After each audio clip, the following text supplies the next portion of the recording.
got all these options here. All these options. So many options. There we go. Redeem card. Alright, we're going to get a random option here. Alright. We got Ophelia. Okay, this is Ophelia. She's really cool. I love her. She is what I call a Kisaichu succubus. I've talked about her a little bit on streams before, I think. Is her whole thing. Let's see if I have a thing written up for her, because I have a lot of stuff written for a lot of characters, but not for all of them, because there's so many. And I'm still writing them.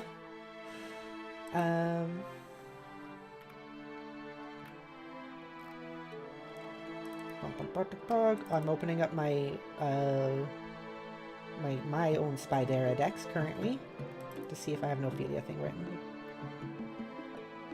Okay, I do not have an Ophelia thing written there, but I might have some mini notes, which I can also use.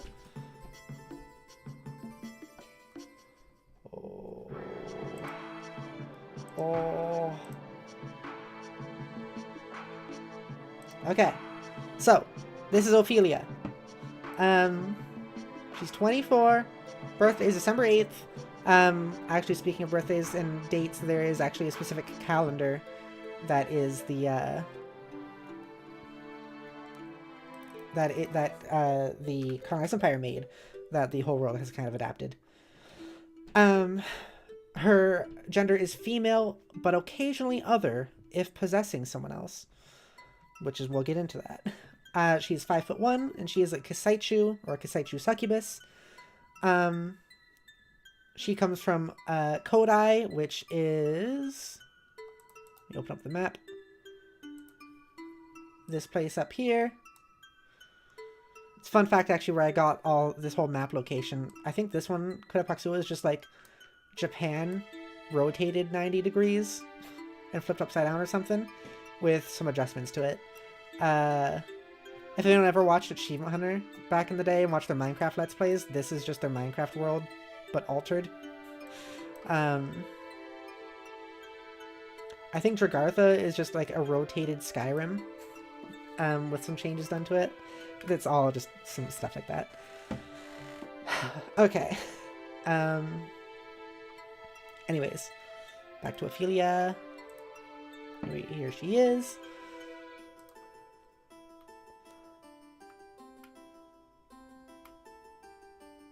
So she is in need of more development in terms of having an official thing written, but I do have her notes. So kind of what she does, being a Kisaichu succubus. So succubus oftentimes like to lure in prey and then drain them of their energy. As you know, also, maybe, I like to make characters who eat people. I think it's interesting. Hi, Robin Left, welcome to stream. Hi, yay, Peppa, I made it, yay! I'm talking about characters. I missed the Old Rooster Teeth, the Great Pubert debacle was iconic. Yeah, I remember that. It is, okay, I'm not even getting to it, but they're dissolving now, and that's such a thing to me in my mind. Well, okay. Ha, the power of multiple choice. True. You gave me a chicken. Yay, thank you for the chicken.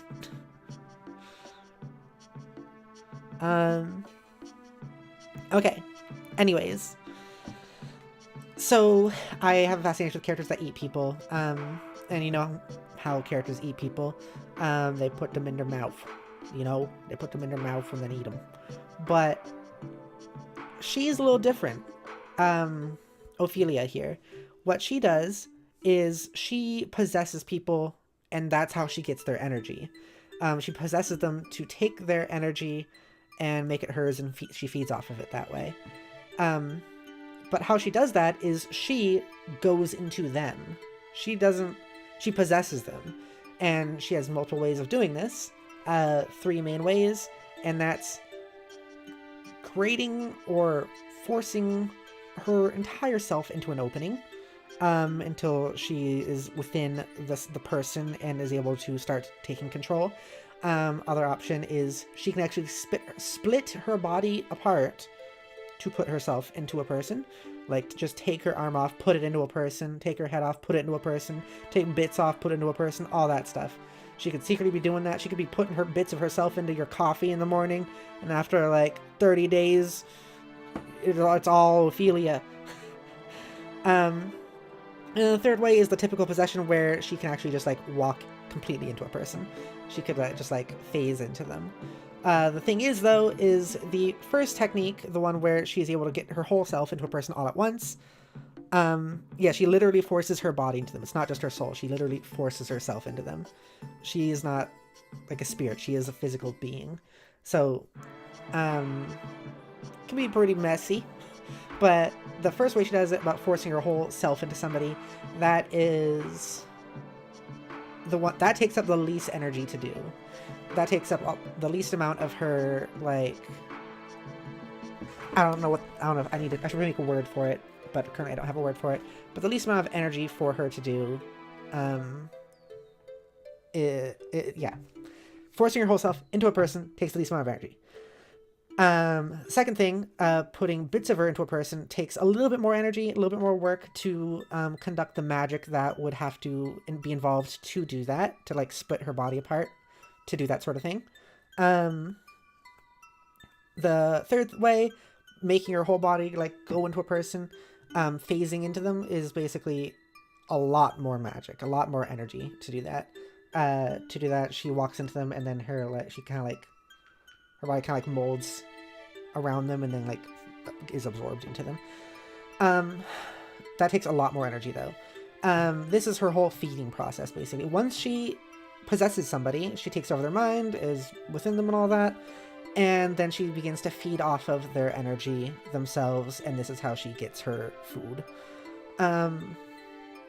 She will look like this person, as she is possessing them, obviously. But as she absorbs their energy over time, this person will start to look more and more like this version of Ophelia here. They will slowly transform until it looks like this. This is Ophelia's base form, and once they look like this, then that means she's absorbed all their energy and she's back to her normal state and has to find a new prey, basically, to do the same thing with. So, like, when she uses up more energy to do, like, type 2 or type 3 of possession, like the splitting herself up or phasing into somebody, that requires more of her energy, and therefore she won't be able to stay in that person for as long because she just used up a lot of that energy to possess them in the first place. So that's why there's preferences over different versions. It's most beneficial for her to do it that way, like where it's like the type 1 where she puts her whole self into somebody, because then she can be that person for the longest amount of time. What's chat saying? Scott says she is scary. Yeah, a lot of my characters are scary. My favorite genre of person is scary, sexy, cute. That's the thing. I like that combo. Fashion says interesting, and then say what again? Then, oh, kinky. Yeah, it's a little bit kinky. So, as you'll know, or as you'll come to find, I guess, a few of these characters, a good chunk of them, honestly, came from before I transitioned, when I was a lot more testosterone-fueled and a lot more horny. So, some of these characters are going to be a little bit more kinky than others. Yes. What do you mean there's just UDO? Moopy, what the heck? Kinky though, MMA have exotic taste. Moopy says Fire Spidere is based. Yeah, no, this came from my whole, like, interest in possession vor stuff, so. You're gonna see that as a theme a little bit. Everyone says, I'm a frog of silly taste and yummy taste. Yummy. Hee hee hee. Fire Spidere says, interesting all the same, and she's malicious about this, or is it more neutral? Apologies if I missed details on her personality. No worries at all. I was just talking about, like, how she worked first. And how her species of Kisaichu succubus works. She is pretty malicious. If we're thinking like D&D alignments, I have her written down as neutral evil. She's pretty malicious in this, that she will just do this to innocent people and all that. She will take over them. She also does this kind of interesting thing where you can see here, just these are things from people she possessed, like usually clothing bits or accessories that those people had. Like this is a watch from someone, these are some earrings or something like that. Maybe this is a bone from somebody. But like she keeps trophies of the people she does this to. Cleo next, must support other devil. Okay, we can do Cleo next. But yeah, let me first say a little bit about her personality. So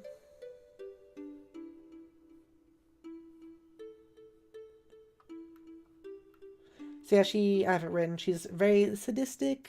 She's not very, but she is somewhat sadistic and playful, but has like a bright attitude. And she's very unpredictable. She likes to do this whole thing where she possesses people, especially to people who are too full of themselves, if that makes sense. Like, she doesn't like people who are really confident or really cocky. She likes to take those people the most. She gets a lot of joy out of that. Talking a lot this stream. Okay, let's take a look at Cleo. So this was Ophelia. Any questions on Ophelia? Also, hello, Rin, Auntie Zanius, welcome to the stream. Give me some continent names and shit. We already did that segment. But if you want, here they are again. You can, like, screenshot it. Here are the contents again. Screenshot if you want. Okay. We already went over all the content stuff. You can go back into the stream later on if you'd like to see those bits. You gonna change your name to something else? Okay.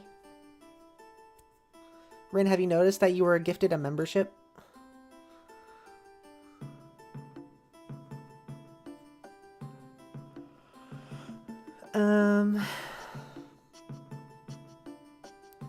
Robin Hood, but like fucked up and evil.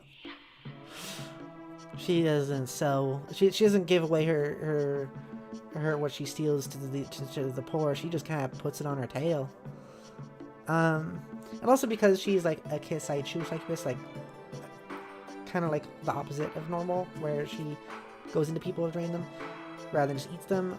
She has like the tattoo here, but it's inverted. Also, I gotta say, I like the tattoos I did for Ophelia. Like the markings and stuff that are on her. I think it looks pretty cool. Okay. So that is Ophelia. Let's exit out of that and let's go to Cleo. Okay. So, Scarlet wanted us to do Cleo. This is Cleo. Let's do a zoom in. Here he is. We'll go a little bit of a scroll down so you can see all of him. This is our boy. This is our Cleo boy. He is a devil. That's his species. He is a devil. So, like, he's in the deserts of Puriskay, as you see in this image here. I'm gonna read more of the chat. Sorry if I'm not talking too much. I'm just thinking of some ideas for the cards so I can get done on I'm lurking. No worries at all. Yeah, it's cool to lurk. Brings a shout out to whoever did that. That was someone who's been in a lot of my streams lately, but isn't in this one, I've noticed. Okay. Vice says, I would love to add and be part of this directly, even though hilariously, by your own admission, we're all already a natural part of it anyway. I read that and then I see Rin say, Cleo's so damn fruity. True. It was a whole fruit cocktail. He's very smoochable. Heck yeah. Quite the looker, I can admit. Nice. Yay, I'm glad. I know Cleo is like, I think one of the fan favorites. People really like him. Yeah, so like, since I like kind of re-debuted and started getting more of an audience again, I don't think I've talked really about my world too much because I was kind of waiting for the stream. But I'm probably going to talk about them more again from here on out because I love my characters and all that. Scar says, we made him. Hell yeah. The stream where I drew Cleo a couple of years ago at this point was like Scarlett's first stream, I think. The first one that she saw. Did you just see it, Scarlet, or were you a part of it? I don't remember. But yes, this is Cleo. This is our fancy boy. Look at him. Look at how pretty he is. He's got one of the more tragic backstories, though. Some of the characters, like Ophelia, don't really have a full backstory, but then some characters, like Cleo, do. You were part of the stream. Okay, cool. Yeah, I have done a lot of art streams before, but they're all currently privatized because they're old at this point. But I would like to do more of them and have more characters. I have so many character ideas I'm going to add to the whole group that I have a whole list of them. Okay, Cleo. Let's see here.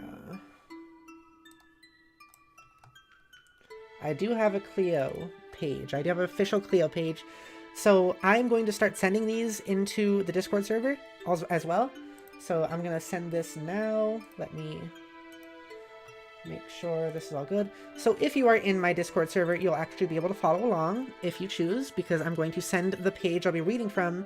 Since Cleo does have an official full page, I'll be sending it into the channel Spidere decks in my Discord server. I'll be doing this with each of the characters that have a page for them. Let's see. I'm also going to be sending a picture of the character as well for people to look at in more detail themselves.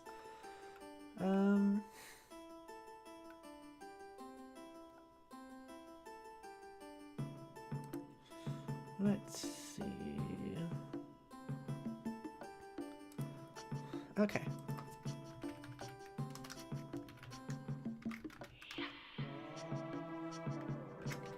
Just a second.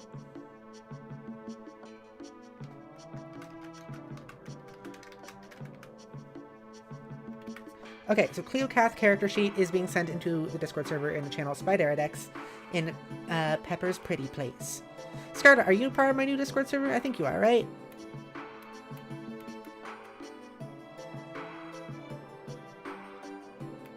I think you are. Anyways, oh yeah, you are. Okay, cool. Okay, I'm gonna send this. Okay, that was sent in my Discord server, so if anyone wants to read along, they can. I am also now going to read it myself. So this is Cleo. Cleo Cath. Cleo Cath.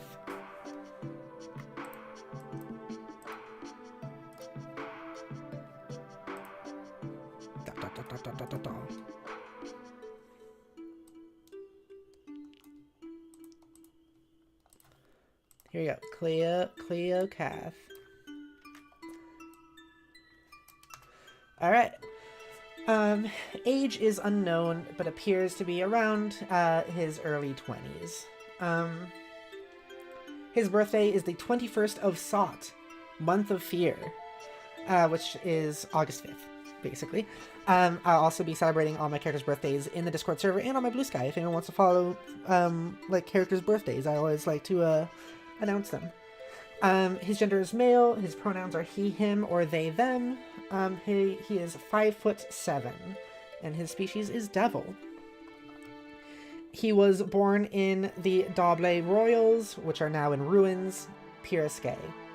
Currently located at, or like where he is currently living, is the Doble region in Piriskay. He is lawful neutral. He kind of has his own code and kind of sticks to it. He's not really good or bad, but he does lean a little bit towards the good. His ability class is Goss. I should actually go through the ability classes. Perhaps we'll take a break to do that right after Cleo. Remind me, chat. We're going to do the ability classes and the calendar right after this. So, description. Cleo is a devil who spends his days trying to investigate what happened to his ancient family and home. He really enjoys employing a plethora of different outfits and disguises to get his work done. Using his fabric summoning, he designs new outfits for any scenario. On the side, he travels and trades expensive fabrics that he weaves. However, his power is limited, and he only summons and creates magical fabrics as needed, despite how much he loves doing it. You may recognize some of these writings from the cards of these characters, by the way. Happy birthday! My birthday is tomorrow, actually.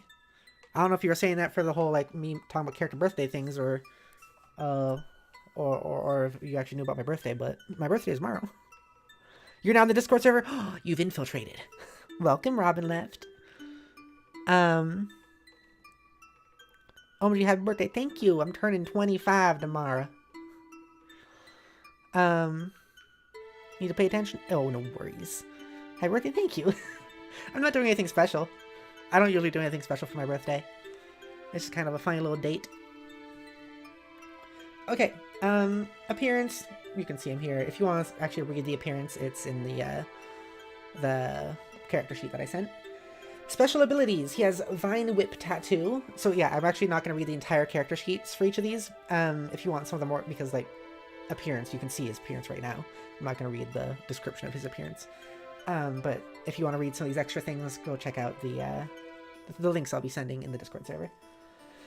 You know what? I can actually send them here too. I feel like I should send them here as well, because it's not just for the Discord server. As much as it'll be nice to have more people join the server, I can also get it in here as well.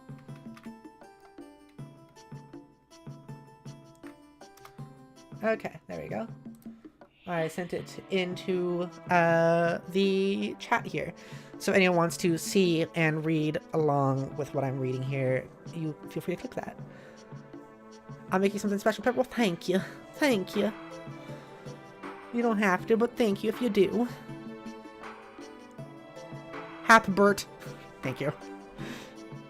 Goss? Yes. So like I said, I'm gonna talk about the ability classes right after I finish this character. I just don't want to interrupt the character reading. Okay. So Vine Whip Tattoo is one of his special abilities. The vine tattoos running along Cleo's body can be... Let me just move this over real quick. See these vines that are along his body. They can be detached and used as magical sorts of whips, useful in a variety of situations. He also has the power of telekinesis. Cleo has the power of telekinesis, which he can use to grab and move objects of limited size around him. It also allows him to pick himself up and, with the support of his wings, fly. Seduction. With his love for makeup and fashion, Cleo can make himself appear rather beautiful and attractive to any person. That's going to be a common theme with my characters as well as seduction, you know? Robin says, yo, he has telekinesis? Okay, I like him. Hell yeah. I'm glad. Okay, next power is weaving. Cleo also has the magical ability of weaving, able to weave fabrics imbued with magical energy so that he can pull out at any time. He has to weave the clothes beforehand, but once made, they can be infinitely stored within his sleeves and summoned as needed. This allows him to change clothes and makeup at any time, using up some of his stored magical energy every time he does so. Worship. This is the big one. If you remember the devil stuff we talked about earlier, the lore about how devils work in terms of being worshipped. But this one is worship. Cleo's magic is limited, and it only regenerates when he is worshipped. The more worship he gets, the more magic he gets. And as we know, devils don't have their noble families to worship them anymore. So they gotta find them through other means if they're able to at all, or if they even choose to do so at all. Yes. Oh wait, the devils lost their nobles. They did. Actually, I'll read that again real quick, because the species details thing is right here. So, devils have always had an ancient deal with humans, the deal being that each devil will spend their immortal lives serving a noble family, in a way allowing their bloodline to be just as immortal as the devil serving them, so to speak. The devils in return are worshipped by their family and prayed to on a regular basis. This is what gives them their power and restores their magic. If the noble family's bloodline ends somehow, the devil will use the last of their magic to cast a spell, allowing their subconscious spirit to watch over the family's souls. Unfortunately, this spell always requires more magic than what the devil would have stored. As per the deal between the family and the devil, they would never be allowed to store more than the amount required to perform this sacrifice, forcing them to die if it is used. As in, like, magic is very much so a limited thing that has to be restored with, like, as we saw with Ophelia earlier with the energy, and as we see here with Cleo with his magic. He gets magic refilled as he's worshipped, but the pact that all devils have with their noble families is that they can't go above a certain limit, and that limit being basically the spell that would make it so they'll watch over their family's souls. That way, when they do that spell, it kills them. Because they'll take more magic than they have. So let me read that part too. So when the time came, they were always expected to die alongside their family. However, the worshipping of devils has been long since abolished, as it is seen as monster worship and pure evil. So devils are rarely seen anymore as anything more than ordinary, powerless monsters. They aren't all powerless, as some of them have found other ways to be worshipped, but yeah, it is a very, very culturally important thing to them. Okay, so now we actually have a long multi-paragraph reading of Cleo's life story. I'm gonna read the chat before I do that, though. Rin says, not sure my redhead would be seduced by him purely because the bastard is a filthy hetero. Ew. Gross. Joking, of course. Firespit says, too late, they already got me seduced. I'm gonna... Excuse me? Excuse me, Firespitter?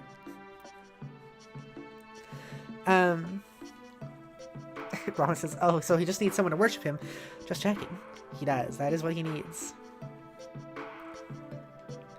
Rin says, I think my redhead's gonna be focused on fire and war as his abilities. What ability class would he fall into? That depends on what, how much he can do with fire and war abilities. But like I said, I will get into that after this. Firefish says, when it comes to magic, does it change depending on the person's species or belief, or is it the same rules for everyone involved? It can be different. Lamau, EU girls, Pepper hates the straight people. Fucking straighties. Fucking straighties. Fucking straighties. I mean, you see how I treat Zach, right? Right, chat? You've seen how I treat Zach. Freaking straight loser. Anyways. Okay. No, I don't hate the straights. Some of my best friends are straights. What are you talking about? Scarlet says, well, I gotta leave. No, Scarlet, I love you. See what I mean? Why is one of my best friends? Scarlet, no, please. It's okay. You're an exception, Scarlet, because you are a lady. It's those cishet white men. I'm telling you. My worst nightmare. Okay. So, Cleo's history. I gotta call up Zach. Pepper hates my kind. I'm so sorry. Okay. So, Cleo's history. I'm a straight white male. It's so over. Nah. You watch my content, so you're okay. But I might make fun of you for being straight, just like Zach. Moopy's honorary girl. That's true. Princess Moopy. Princess Moopunzel. Okay. So, Cleo's history. Cleo used to live as a royal household devil to a very noble family hundreds of years ago before the abolition of devils. He was serving them and being worshipped in return as expected. However, one day, the home was invaded by a group of organized criminals of some sort. So that's probably something that I wrote a while ago. It's probably going to be the abolition thing that killed his family. But Cleo had to watch as his whole family was killed. The next thing he knew, all he saw was darkness. He awoke within a large room empty of light. He had almost no magic left. He tried to feel around the room and found it was completely sealed off. There was no way out. You know what I'll probably make it? Is it probably wasn't specifically the Empire who killed his family. Let's make it so it's it was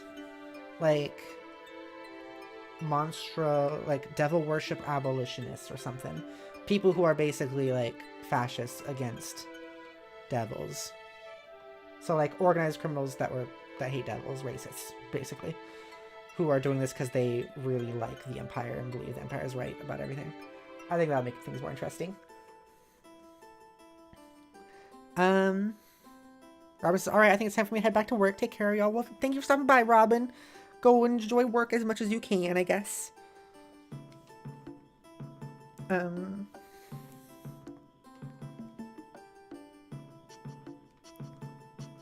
Them queers. Yeah, Ren, yeah. Okay, so yeah, the next thing he knew, all he saw was darkness. He woke within a large room empty of light. He had almost no magic left. He tried to feel around the room and found it was completely sealed off. There was no way out.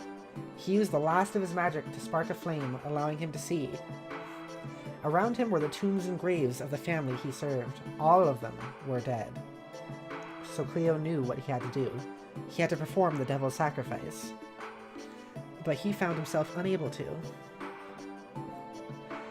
So when the noble families die, with the devils, the whole thing is that they are usually put into these tombs, which I imagine, like with the whole ancient Egypt thing, they're not really pyramids, but they're like the topmost part of a pyramid almost. It's like, imagine a house-sized pyramid. Like not a pyramid-sized pyramid, but like a house-sized one, like 20 feet tall maybe. And then inside is just, is the people in their, like, tombs. Like stone coffins, really. Okay. Cleo couldn't bring himself to do it. Not when there were so many questions left unanswered. So he waited and waited. Over and over he considered doing it, then hesitated before he did. And then, when his light finally went out, and his hope was all but gone, he was ready. But then he heard noises through the stone. He listened quietly for hours, if not days, until finally some miners cracked their way through the wall with pickaxes and shovels. At first he was delighted, but then filled with anger as he realized these people just broke their way into his family's sacred tomb. The tomb was never meant to be opened, and they were grave robbers nonetheless. Cleo was enraged, but had no power left to be able to fight them, so he watched as they robbed the family's tomb of all their belongings, unable to do anything. They found him quickly enough and easily recognized he was a devil. Surprised that Cleo didn't sacrifice himself for the family, they actually removed him from his family's pyramid tomb and took him in. They revealed to him that it had been 200 years since his family was killed, and that all devil worship had been abolished throughout the continent since then. Cleo hated the grave robbers with all his heart for raiding his family's tomb. But as he stayed with them weeks on end, watching them work through tomb after tomb, Cleo and the treasure hunters began to get closer than expected. He began to understand why they did what they did, with the way the people were treated in this country without food or shelter, and money being the only thing to prolong their lives, and after a few years with them, he even became a treasure hunter himself. He would, from then on, be hated by all other devils for how he betrayed his family and devil traditions. The other devils refused to hunt treasure and were almost always hated, or were almost always homeless in the streets and hated. The remaining devils had never had the chance to perform their sacrifice, as so many of them were ripped from their families and homes when the worship was abolished. Now, 200 years later, it would be nearly impossible to even find their bloodlines again, or even know in the first place if they were still around. After some time, the treasure hunters even offered to worship Cleo themselves, to allow him his powers, but he refused. He didn't want such a thing from anyone other than his original family, all of which now are dead. The leader of the hunters did it anyway, though, one night, while Cleo was sleeping, restoring much of Cleo's abilities. Cleo woke the next day furious. He decided it was his time to leave the group. His trust was broken. He was upset, but still loved the hunters, especially the leader. He thanked them and went on his own way. From here on out, he would be hunting treasure on his own, and hunting the mystery of who it was that took his family from him all those years ago. And that's his story. He didn't want to be worshipped by these people. He wanted only to be worshipped by his original family, his bloodline, or the bloodline he served.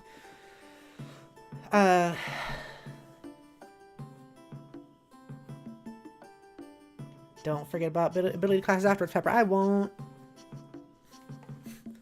23k. Oh, you don't even know the half of it, Rin. People have been getting some crazy numbers recently. People have been getting some crazy numbers in terms of sweets lately by just freaking being maniacs.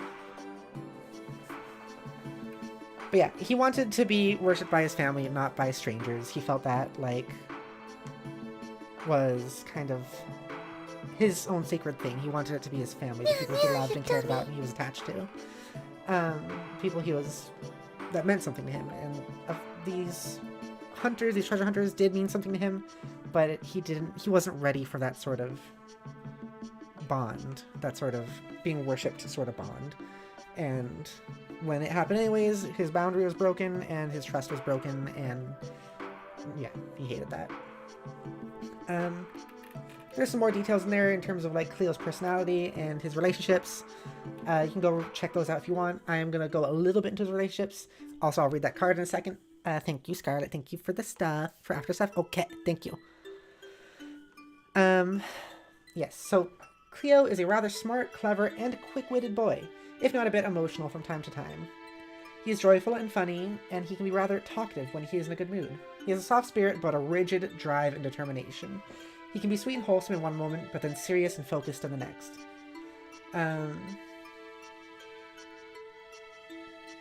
He spends his days now weaving his fabrics to be sold, hunting for treasures, and searching to solve the mystery of what happened to his family 200 years ago.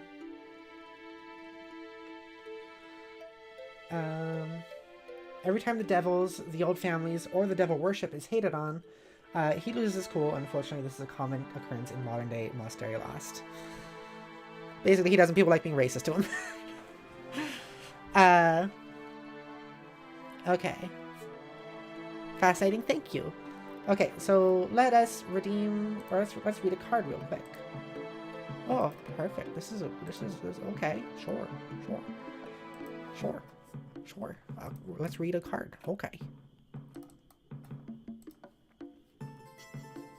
You know what? I might even just choose the card.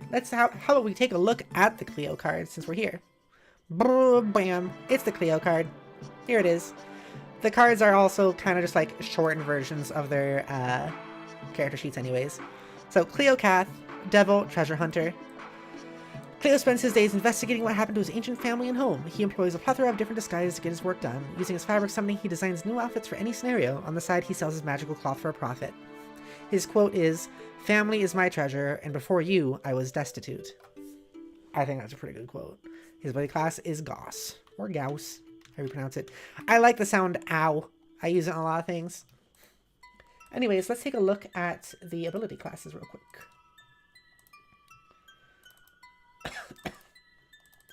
Quick ability class segment. Okay. So for this, I am actually going to put this on the screen for you guys to be able to read. Oh, there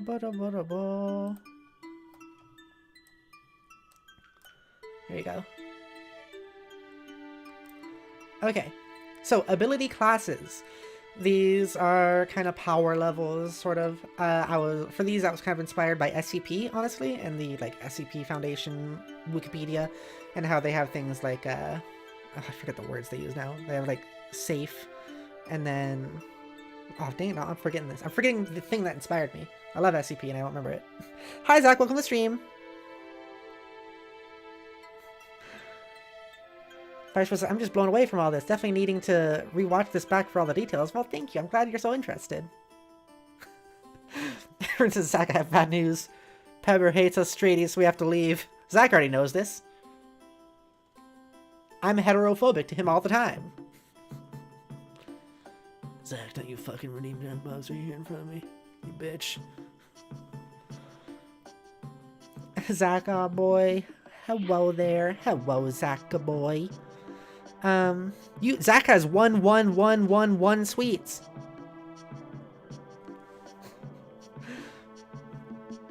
Redeem compliment too. Okay, Zach, you're really cool despite being straight. I think you're awesome. You're one of my best friends. I am so happy to know you. You're really cool. I love hanging out with you. I love playing games with you. I love sharing experiences with you. I love watching stuff with you.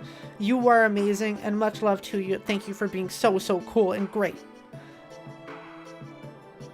Vice says, I know I've said this numerous times, but the moment I'm able to, I'd love to commission a card for myself. Even if it's just a roving rogue element in the world of unbridled chaos. I would be happy to do a card for you. They are $5. If anyone wants to have me make a card for them, they are $5. But you have to send it to me through Venmo and not through a donation because, yeah. Because it's more instant that way. Okay, ability classes. So level 0 is Ancilla. basically that means their power level is less than human level abilities, not to worry about, and they don't cause any real trouble. Causes no permanent harm. So that's thing like plants, like it can range anywhere from plants that just sit there to like rabbits or deer, things like that that can't really do much or won't really do much. Those are Ancilla.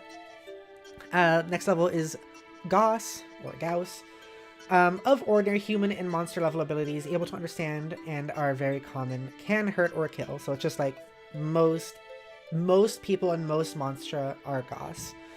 Meaning they have base level magic, and base level like tools, weapons, and smarts. Next is Lecter, has super level or unknown level abilities. That is very important. It doesn't mean super level and unknown, it means super level or unknown. So if something is hard to, you can't really tell how powerful it is, it'll go into Lecter. That is different from not being able to comprehend its power, though. That's different. Not being able to tell what its power is means it goes into Lecter. So it has super level or unknown level abilities, be cautious around, can be unpredictable, can destroy or dismantle. So these things, like, imagine superheroes. Like, imagine, like, anywhere between, like, Batman or the Flash. Or Batman or Superman. Like, imagine those two levels. Like, Batman has a lot of technology, doesn't have superpowers, because you don't necessarily actually need superpowers. You just need the power to destroy or dismantle things. Or you can be up to Superman with, like, rigid skin and eye vision, like, whatever. It's just that type of power level. Next is Nidus.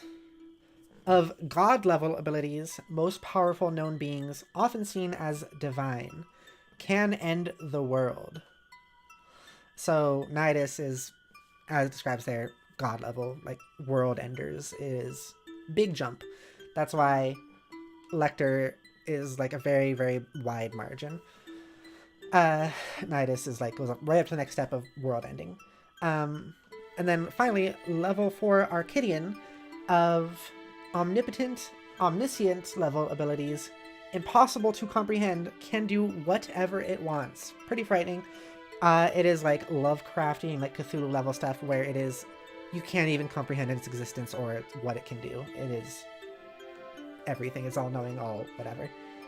There's also an outside level, which is Primidier. Which I've kind of already explained what Primidier is. Let me send the ability classes thing also into here. Okay, there's the ability classes, and also I'm going to send that into the Discord as well.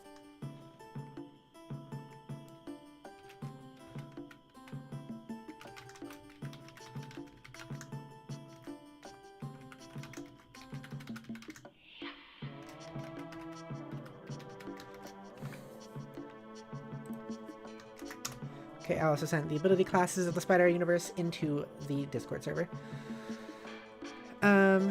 So I'm pretty sure with the Spidere decks, you guys can't type, but you can reply, because it's supposed to be like a documentation in the Discord server. Like, you can click and read these things, but you shouldn't be able to type, because it's supposed to be like a collection where people can go to just to find these links. But if you want to talk about the Spidere stuff, go into the Spidere Talk channel in my Discord server, where you can actually talk about any of this stuff.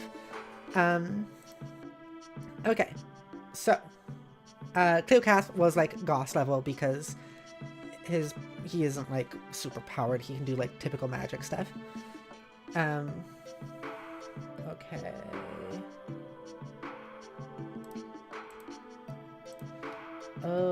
So I'm also going to go to, I want to read the Primidier thing. So Primidier here is just from the dictionary. One who has increased effect on reality based through their beliefs, to have an effect on reality through their beliefs. That's what it means. It means kind of what I explained earlier. So it's like kind of outside the boundaries of all the things that I listed on the ability classes earlier. It's kind of its own thing. Also, there's these other things, like Monstra. I told you what that word is. There's Monster, which is kind of like slang for monster, for Monstra. Inhuman, which is also slang for Monstra, but can be a little bit offensive. And then Incog, which is just straight up a slur for Monstra.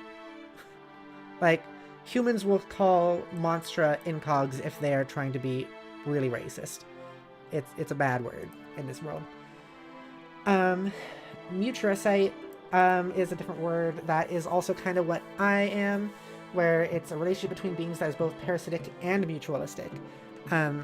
Like how a Spidere thing ate me and turned me into who I am now, and we both exist together as Pepper. And I like it because it makes me who I am, and the spider that became me also likes it because it also got to evolve. That's a mutricite or a mutuacidic relationship. Just thought I'd add that since we are right there. Okay. So that was Cleo.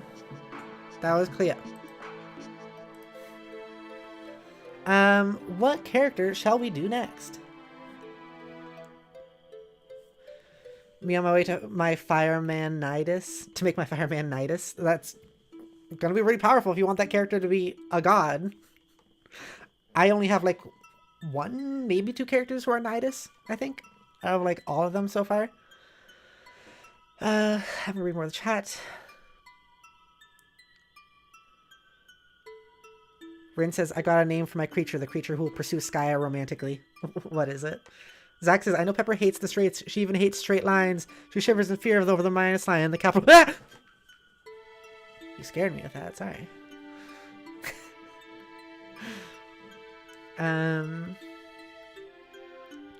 Fire says, that's fascinating because I'm thinking about my OC and his whole shtick is that for very extensive reasons, he's been cursed by his god to be unkillable and immortal, but still feels pain. So, like, being immortal, meaning you can't die, that would put you would still probably be in Goss or Lecter for that. Like, once again, if you're to be Nidus, you will have to be like truly godlike, not just immortal. You'd have to be like full on god, like. Not just you can't just be Thor. Factor says, but beyond that, he doesn't have any powers that makes him stand out beyond his experience and combat prowess, and he's immortal until he's able to break his curse and finally die, and he hates it. Yeah, it sounds interesting. Rin says, my dude's gonna be a Nidus level, but he probably won't remember it entirely. See, Skya is not even Nidus, because that's so much. Apologies for being carried away there. No apologies at all. I love hearing about your guys' stuff. Please feel free to talk about it. Rin says, I like the idea of someone who woke up without remembering much of what he is or can do. You mean Skya? That is Skya's thing also. Bonk, boop, what are you booping bonking for? What are you bonking booping for? What are you booping bonking bonking booping? Okay, what character would we like to do next? We got Molly, we got Lychee, we got Abiska, we got Calliope. These are also in the order of when I made these characters, by the way. We got Sasha, we got Ama, like the way I'm reading them to right now at least. We got Wendy, we got Isla, we got Foxtrot, we got Skya, we got Marilyn, we got Yvette, we got Rio, we got Echo, we got Pepper, which we kind of already did. We got Hottie, we got Baby Harrison, we got Surmay, and we have Adoret.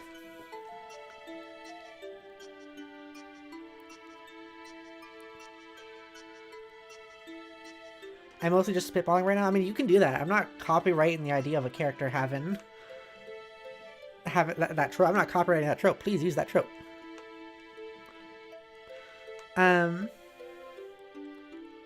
Everyone says, Skya! I want to do Skya next!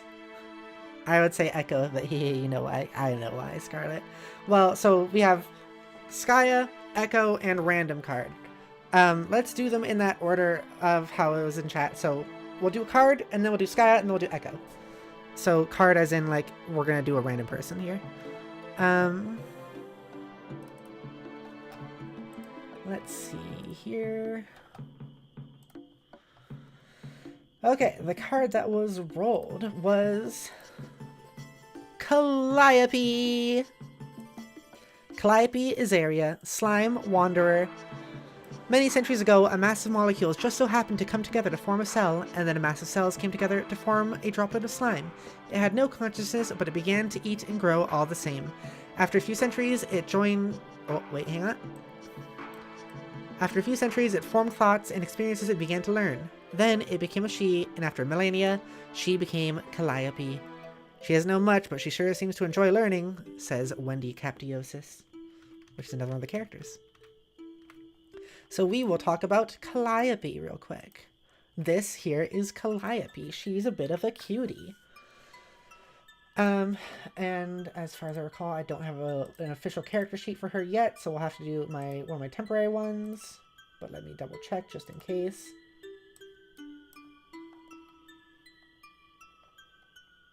Yeah, I do not have one for her, so we'll do a temporary one. Okay.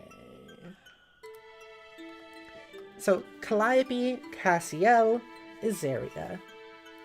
Let me open up the card also that we just had. Because I would like to have both of those examples up, because my old notes might be a little bit dated.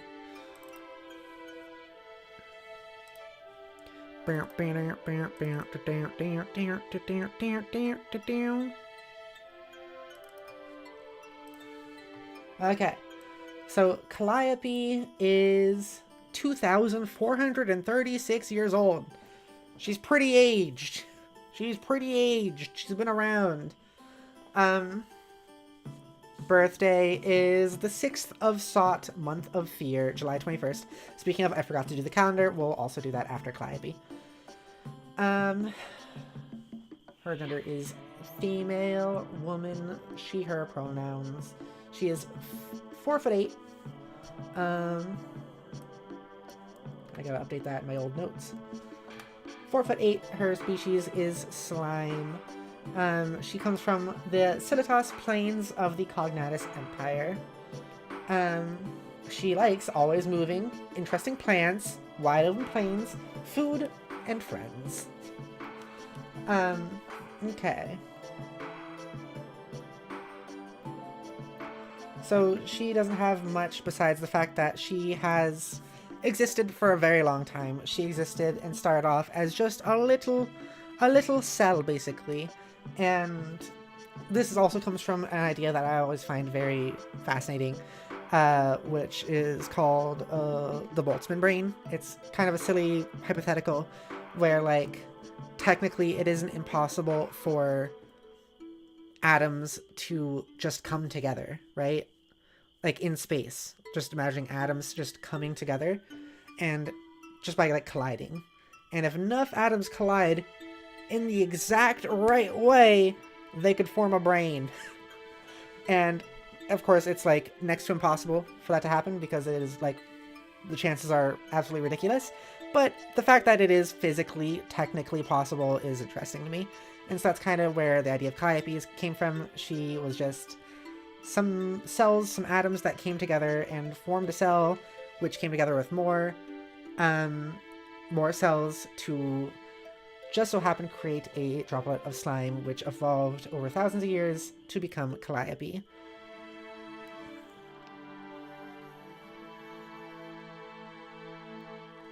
Scarlet says, friends are food, not friends. Calliope. JK, she didn't say that. Well, maybe. No. For instance, I know what the Boltzmann brain is. It's such a fucking mental exercise. It is.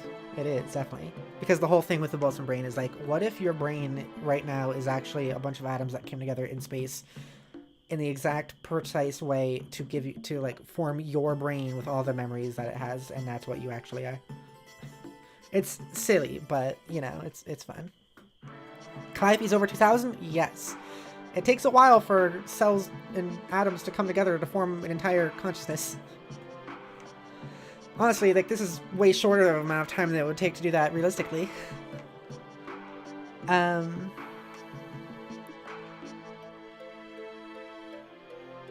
She looks like she's a wee baby. Well, she kind of is a wee baby in her brain, you know? Like, she doesn't do much. She just kind of sits there. Like, she just crawls through the plains and just kind of, like, eats up matter. She doesn't ever talk. She's, like, what is it? Nonverbal. She's, like, completely nonverbal. She just likes to make symbols and things. She doesn't have vocal cords. She's just a slime. She hasn't formed that level of slimage. But she likes to make herself small and sit on people's shoulders. She can make herself larger or smaller. She can change shape depending on how much slime she's got. She's pretty basic. That's Calliope for you. Let me type her name here for everyone to see as well.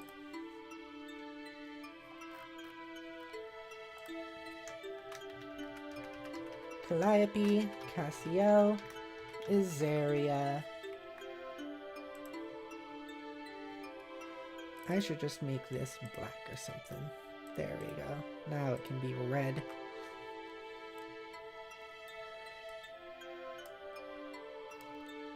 I'm just gonna put it there. Doesn't matter. Calliope, Cassiel, Izaria. So, funny little fun fact about her name is I think it was originally just gonna be Calliope Cassiel. Calliope because I made this character before. Like, some people might say, like, oh, it's because of the VTuber. No. It's because of Homestuck. It's worse. Because there was a character in Homestuck named Calliope who I always really liked. I made this character before, like, the Hololive Calliope existed. I just liked the name Calliope. It was really pretty. Cassiel comes from Castiel because I like Supernatural. Izaria, like, her name was originally just going to be Calliope Cassiel. But Brett joked, telling me I had to add Izaria to the end of the name. Because then it sounds like Calliope Izaria, Calliope Izaria, Kalaya Pizzeria. Brett just thought that'd be hilarious, so her name officially became Kalaya Pizzeria. Basically, Calliope Izaria. I'm guessing she stays young mentally. I don't know. I don't know how, like... I don't know how to play around with that sort of idea. I think she is very innocent, and she's kind of small-brained. So you could say that, yeah.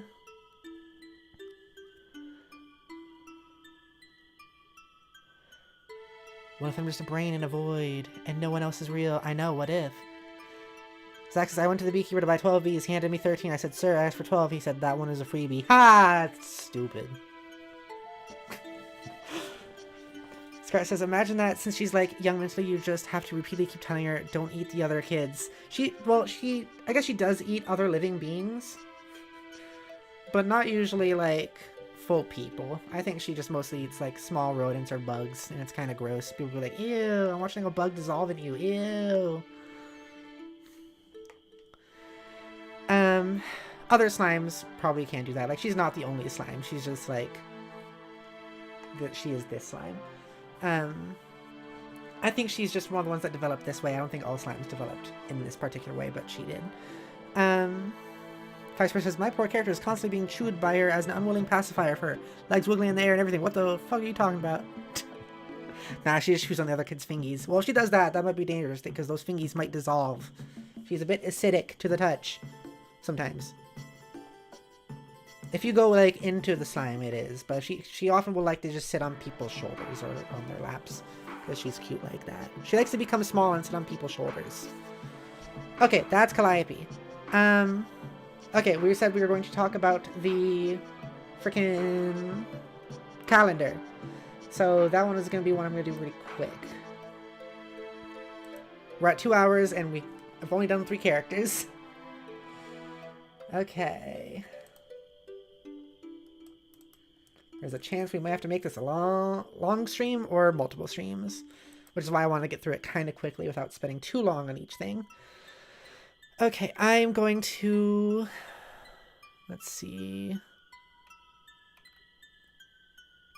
I'm putting this up. So, I want to talk about the Spidere Imperial Calendar, which is also known as the Cognatus Imperial Calendar.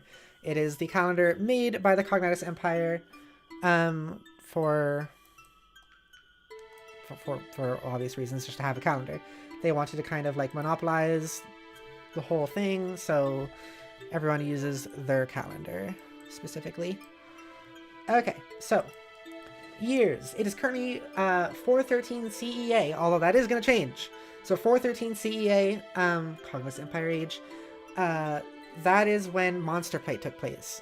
The next storyline, which is going to be taking place in Etosia with this upcoming tabletop series, is going to be sometime after 413 CEA, like a few years. Anyways, history is separated by different ages. For example, this is the 413th year of the reign of the Cognatus Empire, aka the Cognatus Empire Age, aka CEA. So it is the year 413 CEA.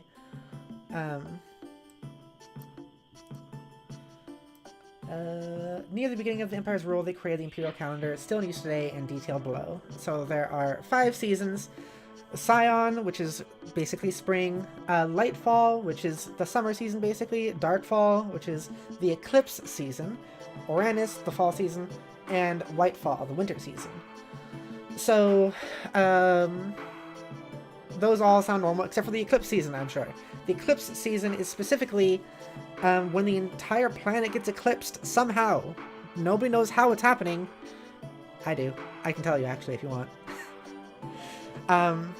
There may or may not be some stuff I'm still continuing to develop. There may or may not be some human spaceships that have come back to the planet and have been orbiting the planet and know that humans were stuck here and did nothing to help them because they were curious about how humanity would develop on a planet with different species and they wanted to study that.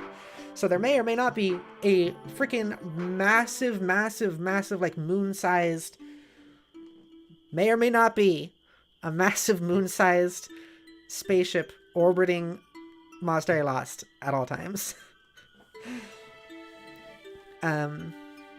Yeah. Just to, like, research them. And every once in a while, that massive, may or may not be existing moon-sized spaceship creates eclipses for the entire planet. Whether it does that on purpose or not, who knows? Maybe whether it does that through specific technological means, maybe. Maybe. I love Space Moon. Hell yeah. I love the idea of a bunch of different technologies all over the place. Like this place being medieval fantasy, but with like a lot of like electrical stuff and magic stuff. And then also in space, there's just giant futuristic super ship. Also, I didn't really point out earlier that all the broken ships that are across the planet are all broken, but they are able to be reworked. There is stuff in these ships that people have been able to take and like scavenge and make into things.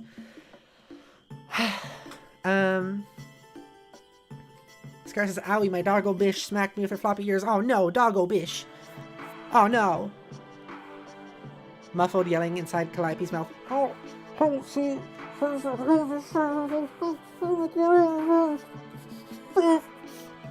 Yeah. Five says, "By the way, Pepper, if I can get it somewhat working, hopefully I'll be able to use my Twitter DMs to get some direct communication at least. Better than nothing for me. Fingers crossed, though. Heck, that'd be cool." Anyways, let's read more of this. Don't take her to the playground. She'll become the fingies eater. Oh no. Okay, so the months. As you can see, they're listed here through the colors. There's like a color thing so you can tell which months are which seasons. So, Reckon, the month of rebirth. So the reason that there's a calendar also, by the way, is that time doesn't work exactly the same way as on Earth. There are 14 months, as you can see here, rather than 12. It's just like split up differently. So, Reckon, the month of rebirth. 2, Denkin, the month of thought. 3, Kitu, month of belief. 4, that's getting into summer. Mor, the month of love. 5, Sotul, month of wonder. Yorid, the month of desire. Nobile, which is the eclipse season, the lone month. Sot, which is getting into fall, the month of fear. Boil, the month of pain.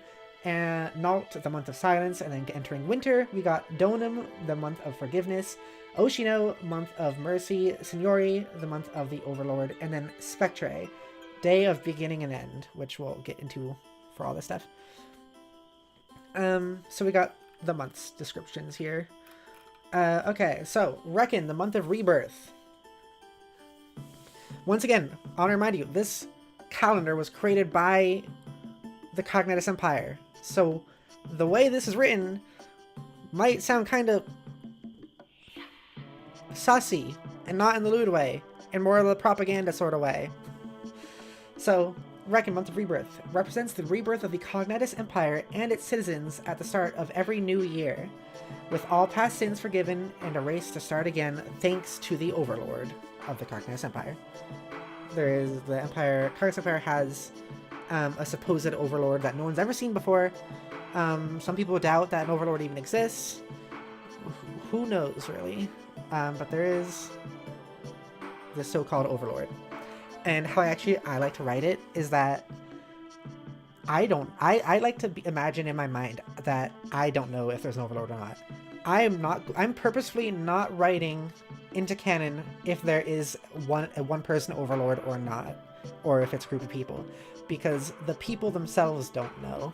So I'm gonna make sure I don't know either, because I think that makes it more interesting. I am not gonna make either one canon because nobody knows. Nobody at all knows. That's the mystery of the tippity top of the Cognatus Empire. Okay. During this month, people work hard to start again, fresh and anew, with their works and livelihoods all benefiting the Empire. Denkin, the month of thought. Gifted to Gainsoften by the Empire to honor their studies of the arcane. This month represents humanity's introduction to thought, a powerful tool. This month is dedicated to remembering how powerful thought is, and to beware of it.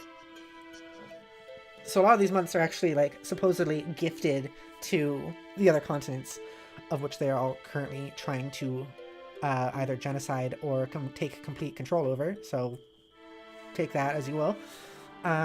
Take the word gift as you will. Key 2, month of belief. Gifted to Inthetai in their strict belief in systems of honor and code. This month represents humanity's introduction to belief inspired by thought. During this time, people often look to their beliefs and systems of religion. More, the month of love. Gifted to Ickerfall for the care they show the Empire. Basically because they got this. They're kind of working for the Empire, largely. While having their own land still, they're doing what the Empire says. This month represents humanity beginning to love and show emotion, inspired by belief and thought. During this month, people pay attention to their families and loved ones. So you can see how they're kind of propagandizing their own calendar to describe the other locations across the planet. So Tool, month of wonder. Gifted to Aventrai and the amazing nobility who live there and work tirelessly to manage subjects to study ancient human technology, which is stuff from the spaceships. Aventrai being the massive crashed ship in the middle of the ocean. This month represents humanity's introduction to curiosity and the powers of good and bad that can come with it, all due to the beginning of thought. It can be a great tool and a dangerous risk. Interesting the way they're making curiosity and thought seem more dangerous than in... Yorid, month of desire. Gifted to Piraskei as a representation of their regrettable sin of greed, of which the Empire is helping cure. This one's just straight up freaking them being really racist. This month represents humanity's urge to want and desire things due to their curiosity and wonder. So basically the Empire's like, hey, all our subjects, don't think too much, don't be curious too much, because that will make you greedy and a bad person like Piraskei. And so Piraskei, those are the people we're traveling across the planet to go, quote-unquote, help. And by help it means erasing all of their culture, killing them off, and trying to make them more like them. Pretty messy.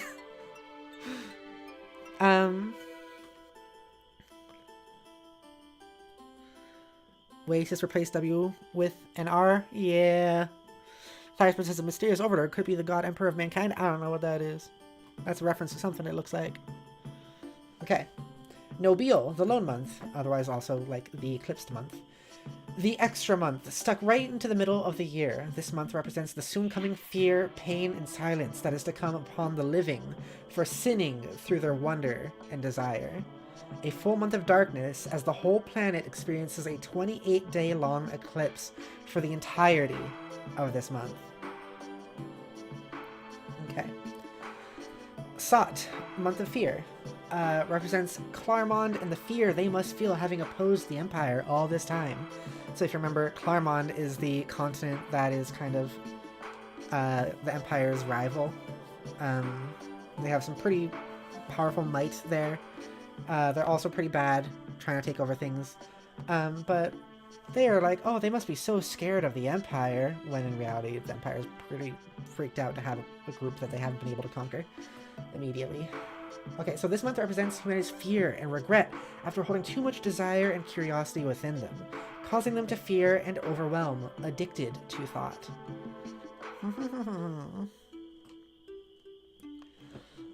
The wording here is very interesting.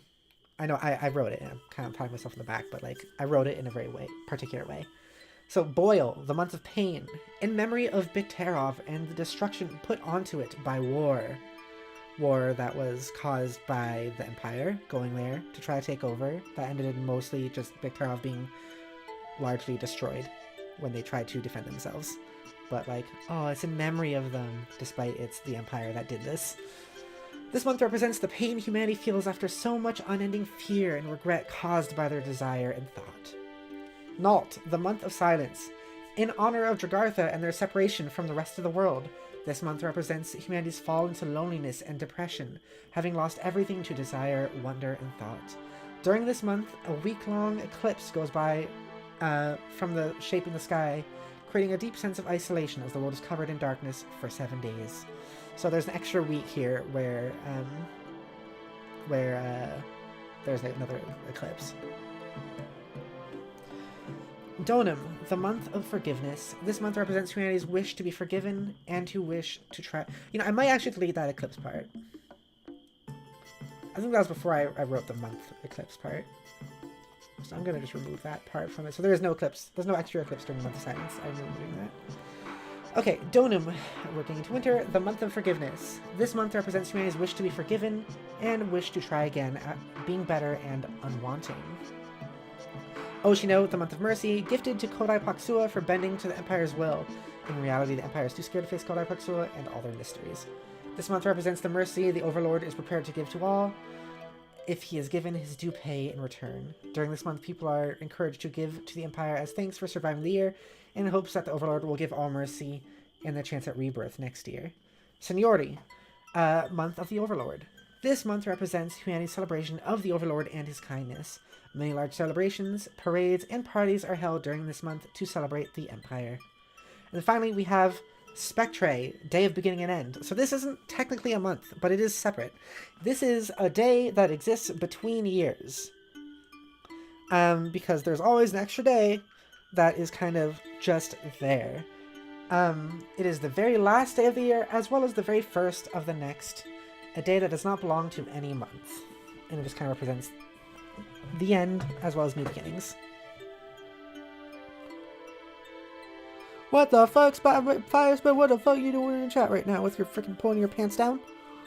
What the fuck are you doing over there? What the fuck are you doing?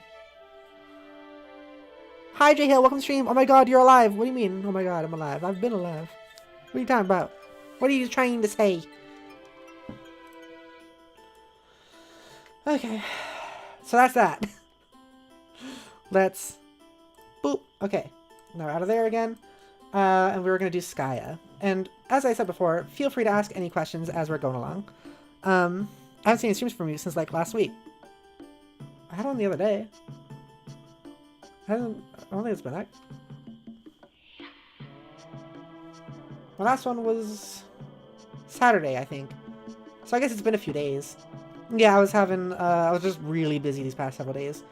My apologies. It's been, I guess, 3 days? No.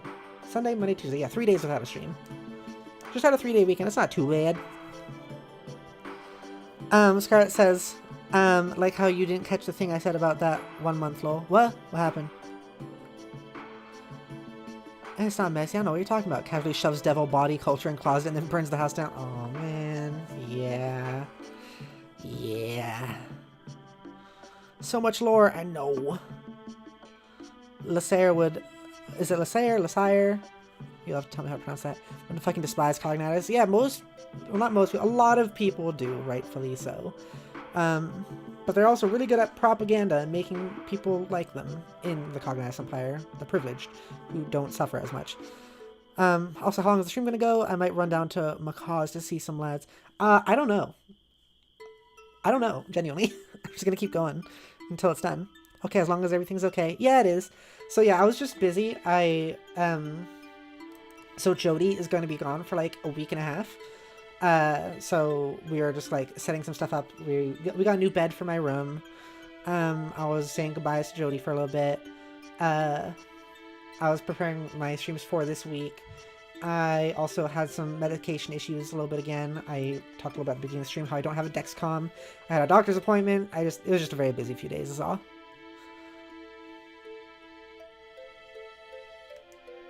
But yeah, no, I'm good. I have to pronounce it to you in VC or something. Otherwise, speak it to you IC. Sky then Echo. Yes. Didn't get my fix since Saturday. I know, right? It's you guys all got uppity, I guess. I did like a 7-day week and then a 5-day week, basically. So having 3 days off, I guess, was suddenly a surprise, which makes sense. I was kind of busy and didn't really say much. But no, yeah, I'm good. I'm all good. Oh, also, to add to it, I was on my period the whole time. During those 3 days and several days beforehand. It was a busy time. Okay, so we are going to Skya. Hello, Skya. Skya is one of my favorite characters. Skya Lamora. Why did I say Lamore? It's supposed to be Lamore. Hey, Lamore. Chuck Pepper Sugar. I can't. That's the problem. I'm sorry. They freaking took my... They actually just took my stuff away. Like, they didn't take it away. I just don't have my Dexcom.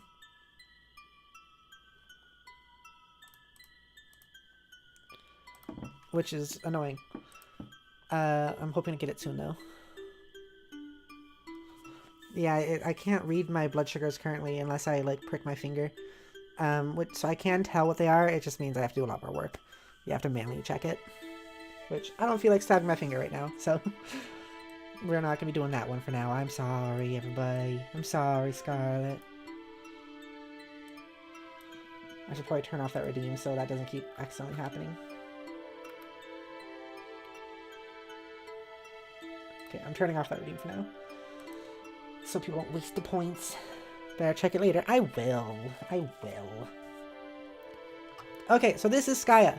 Like I said, one of my favorite characters. Where it says, God, Skya's so damn hot. People are attracted to Skya, understandably so. She's got a lot of body showing.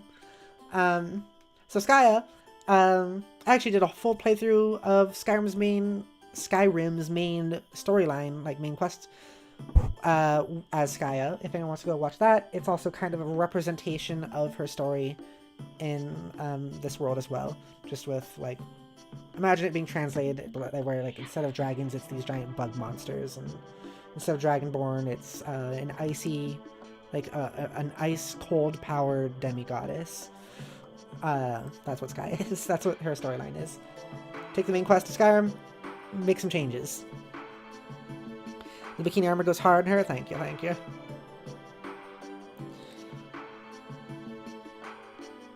Pretty sure I was there for every episode of Skya's playthrough. Yeah, there were, I think, 21 of them so far? I'm gonna do a season 2 at some point. I remember that stream, early days when I gave you Mischief. Were you there for this? Fire Spitter, were you around for the Skya streams? I'll hold them 50 suits against you until you check it, even if it's off street. Well, frickin'.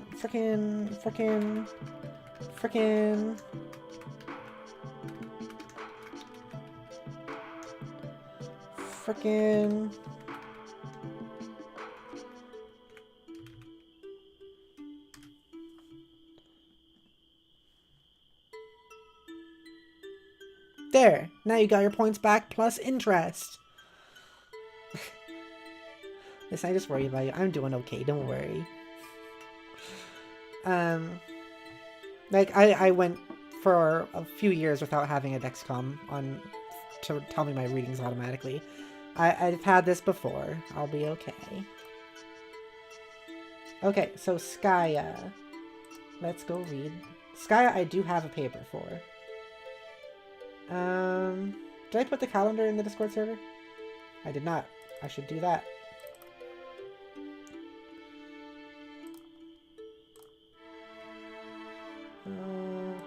Okay. I am putting the link to the calendar in the chat, and I'm also going to put it in the Discord server.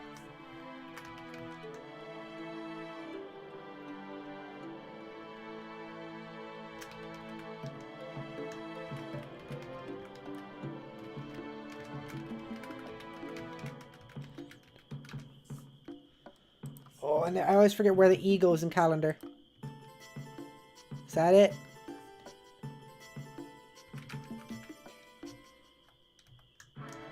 Okay. There you go. I'm adding it in there too.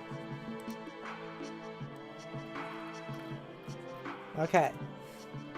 So that's in the Discord server, and now we're gonna be doing Skya. Ooh, let me pull her up real quick. She does have a full character page, I believe. Oh, is it not done yet? It might not. Oh, apparently it's not done yet. Oh my god. Oh my god, that's why it's not. It's fucking 10 pages. Her character sheet is 10 pages, Skya. Oh god. Okay. Okay. Okay. Okay. I'm gonna do a brief reading of it, okay? Where's Ice Mommy's character sheet? Here it is. I'm gonna read it to you. So, Skya Lamora. She is 458 years old. Date of birth. 26th of Signori, month of the Overlord, 45 BCEA. She was born before the Cognis Empire took over and before they even had their calendar. So, but her birthday literally is December 28th. She is a woman with she/her pronouns. She is 6'4", and she is a demigod of cursed cold. The demigod of demigod of cursed cold. She was born technically in the skies above Aegeus Lake in the Cognitus Empire, and her current location is unknown. She is neutral good. Her ability class is Lector. She is not Goss, but she is Lector because she's quite powerful and also mysterious. Look, what people were going to be in here for a long one, yeah. Some of them are a lot longer than others. Okay. Skya Lamora is a demigod trying to understand the world around her and her place in it. She hasn't quite figured out who or what she is, but she's taken on the role of a lone adventurer traveling from town to town, meeting people and completing quests as she searches for her friend, the fisherman, and for anything that would explain where she came from.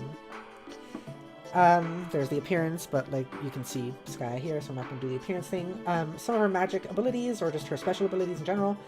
Shooting shards. It's the ability to shoot blasts of ice from her body or create it from thin air, freezing whatever it comes into contact with. Under the right circumstances, it sometimes can be so powerful it can freeze an entire lake. The only time she's done that, though, was accidentally.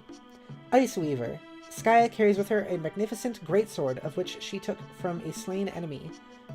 Once she first held it, it was imbued with her powers of cold, thus called the Ice Weaver. She uses it in battle as she needs it. Speaking of that sword, there are some variations of Skya's drawing, which I will show.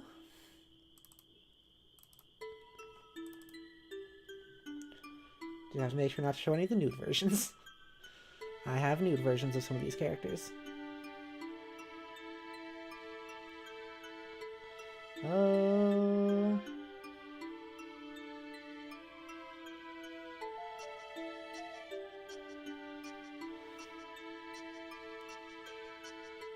Oh.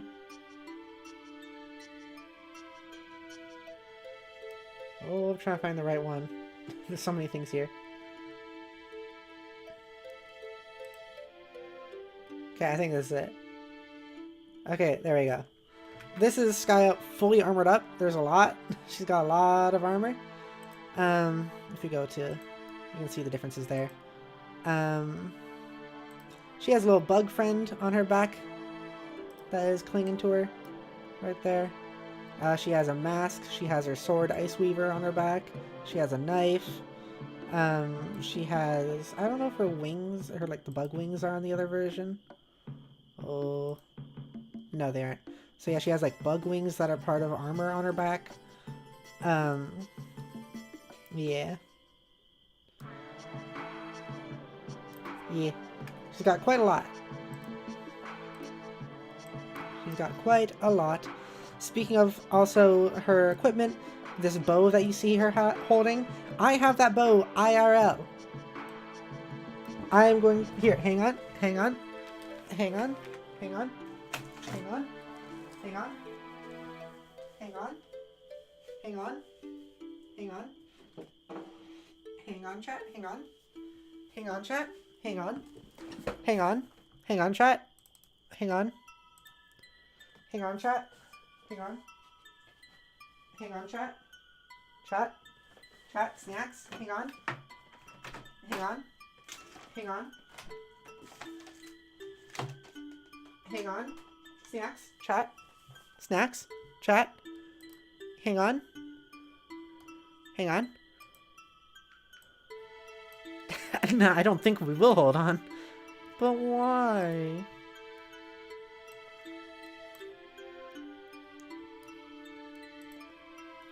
Oh.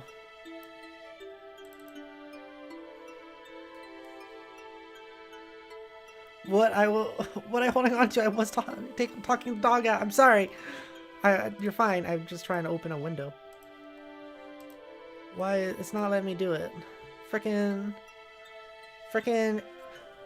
If Streamlabs froze, I'm gonna lose my mind.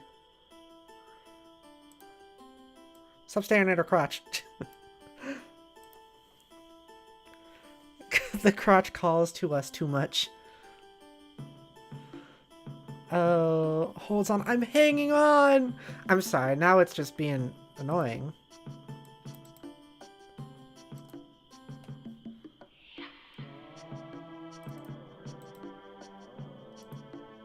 Oh boy.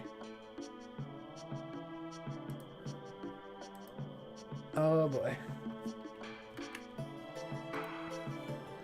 Oh boy.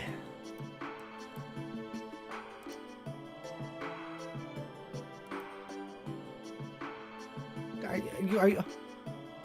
You're gonna stare at our mana jug instead, then, Lamau? Okay.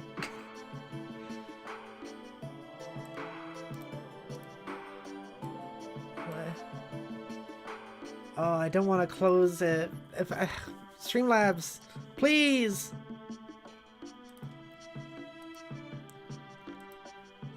Streamlabs may be freaking out a little bit.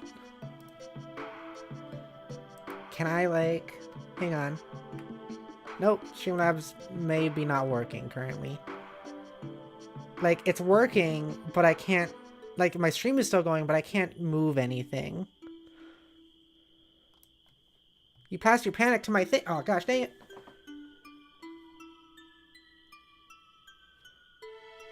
Oh, it's happening. Okay, things are moving. Yay. Yay, okay. Yay, I was really worried I'd have to restart stream. Luckily, that doesn't happen to me too much, and that's why I was scared.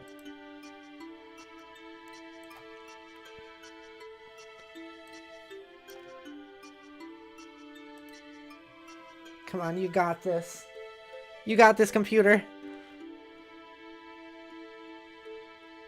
I don't know why you're being so weird about stuff. I don't know why you're being so weird. Do I have too many windows open? Is that the problem? I might have too many windows open. Let me close some.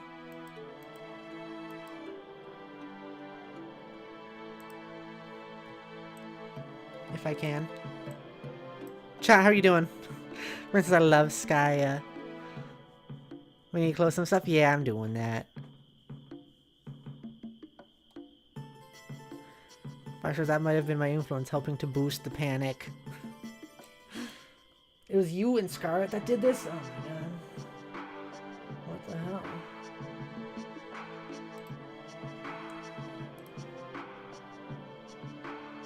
Uh-oh. I think my body's gone.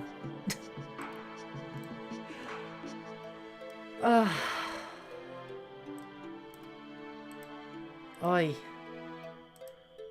Oi. Oi. Technical difficulties, my bad, chat. We might have to just give this a minute. Panic contagious, contagious, panic more. Ah. No, it's gonna be okay.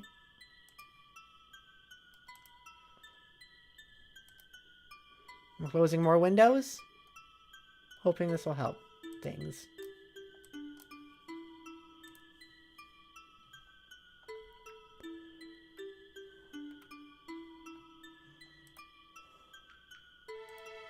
Oh my gosh. So chat, how you doing? How you doing, chat?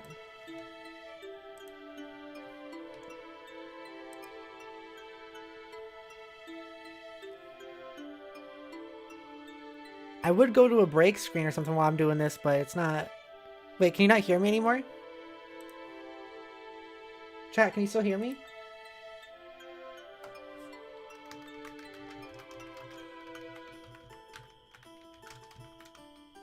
Okay, you can hear me. Okay. Okay, well... How you doing? This isn't supposed to happen. I'm gonna hop in Discord with you all? No, it's okay. It'll be fixed. I think I just have to wait. I think it's just being super slow is all. I was trying to show something really cool. That's why I was saying hang on, and now it's all brokey. Chaos reigns. Breathe, Pepper. I'm good. I'm fine. Just annoyed. Just freaking annoyed. Been going for 2.5 hours though. It's pretty good. Feels like it's been going longer, but that's probably just because I'm like just talking and not actually like playing a game or something. I feel like that would make time go faster. But I am having a good time here, even with a little bit of the glitches.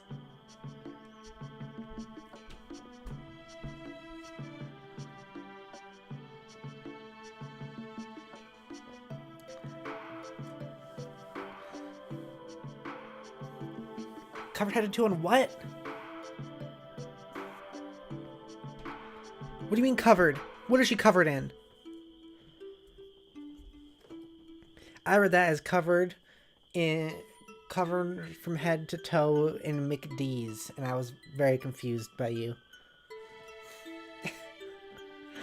Covered my love and affection. Okay. Sky says, how about what you do is you name this part 1 in stream here and just reboot up another stream and do like part 2. I think it's gonna be fine. I'm glad you got your chaos fix, Captain Fire Spitter. No, like I do think this is gonna be okay. I think it's just we have to wait it out because it worked before after I waited it out.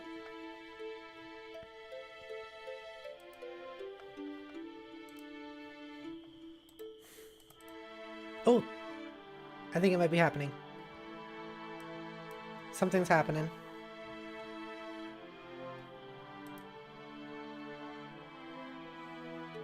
Something's happening.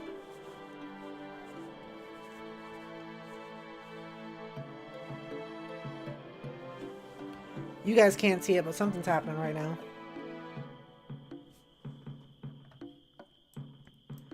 So yeah, it is working. It's just slow. Panic or no panic? No panic. We just gotta wait it out. Chill.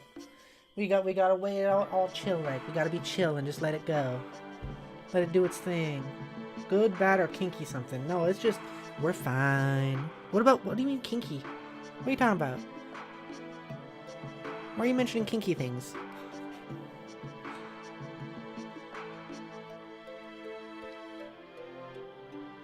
What does description refer to in the sheet, in the character sheet? It's just like about the character.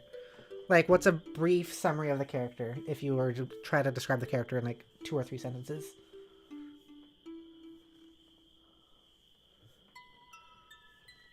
You can look at my the references I have in the Spidere channel, in my Discord server, or at the ones I sent in the stream chat. Kinky is cool. Kinky is cool. You know what? You remind me of somebody.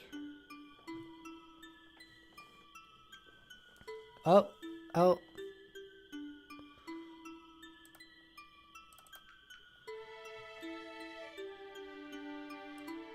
Is this something?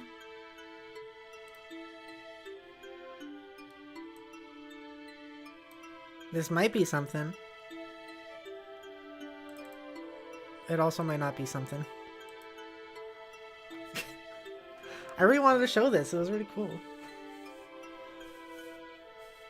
Oh, wait. I think we're good.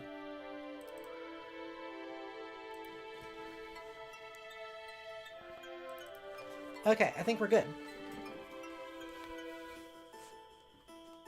Okay. Chat. Alright. You're gonna see Human Pepper for a second in like pajamas and gross clothes. But don't mind that. Okay, don't hi. Hey, don't mind that? Hang on, I gotta pull up Photoshop again. Hang on. Human Pepper, I know, what the heck is this nonsense? Look at my curves. I'm wearing 2 patterns. They're clashing, but that's okay. Oh. Adorable Pepper, well, thank you. Okay. Photoshop is back. We were looking at the bow. You see the bow? You see the bow over there? Over there, the bow? Look at this. Look what I got IRL. Look what I got made. It's the bow. It's the bow IRL. It's the bow. Look at that. And it works with arrows and everything. It's a real bow. This isn't just like a replica or like a toy. This is a real functioning traditional bow. Like, look at it. Look at that detail. It's so cool. It's all this was just because I wanted to show you the bow. The IRL bow. Whoops. There you go. What draw weight does it have? Oh, was it like 30 pounds? 40 pounds? Something like that. Okay, okay. Everything's good again. Okay, Photoshop is here. Let me just make my body reappear. And then we should be good. Unless VTube Studio decides to crash immediately. Upon opening. Alright. That is a thing that's happening currently. Cool. Good. This is the good stuff. This is what I look for. This is what I try to make happen. Feels like I was doing so well with having like no stream issues for like months and months, and then suddenly this past couple weeks it's like we're back. Okay, it looks like we're good.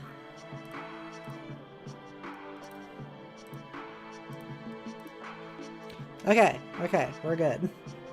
We're back. We're so back. Okay, we are so back, everybody. Look at this. Look at this good stuff. By the way, Pep, what? You know, 150-pound draw weight to obliterate a home intruder? Oh, what do you... I made it small draw weight so I could actually shoot it. Also, it will absolutely go through a person if that's what you are trying to say. I use this thing on targets. It goes through the targets. It works. This thing would hurt a person or kill a person. I just don't plan to use it for that.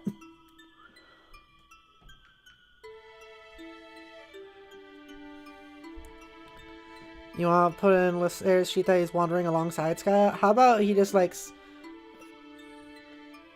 going alongside? Like he doesn't wander next to her, but he likes to go to the places she goes to. Maybe he's looking for her or something.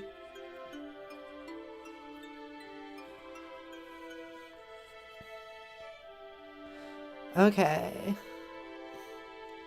That's dope, thanks. Okay. Okay, so we were talking about Skya. Okay, we were in her special abilities thing. Bow was her next special ability. Perfect. Skya also carries a bow with her, which helps her more ranged attacks. I don't remember if we had a name for it or not. Either way, we should probably come up with a name for her bow. Next ability is Cold to the Bone. Skya has the ability to raise the dead with her cursed cold magic, creating frozen undead to help her fight. She has, like, lich powers, and I think that's pretty cool. Next ability is Creeping Cold. She can also use her magic to create a frozen poison attack that will do long-lasting damage to target. One touch of this poison will induce a freezing feeling in the veins and over time lead to death due to hypothermia. So, like, her magic is cold and freezing and, like, the undead. That's her whole thing. And, like, disease stuff, too. She's pretty freaky. So, Skya is a demigod of curse and cold. This means she has immense power over magic of ice and curses. Her skin and bones are completely unbreakable. However, she can still get injured or die from other means, such as hunger, thirst, disease, other types of injury, etc. Her need for food and drink can be slowed down if she temporarily freezes her organs, slowing down their usage. However, doing so can slow her overall movement and usage of abilities as well. Skya's skin, as many will notice, is cold to the touch and emits a cold air around her. Okay, are you ready for the very long character description of, like, her story? Because she's got another one of the long stories here. History. Before Skya was given a name and before she even gained consciousness, she had fallen from the sky. Okay, this is actually... Here, hang on. This is big story stuff. I'm gonna get some other music on.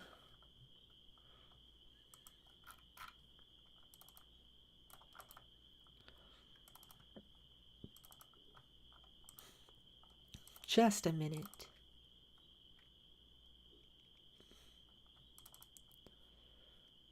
What's some good music? What's this one? No, not that one. No, not that one. Hang on, we're finding something.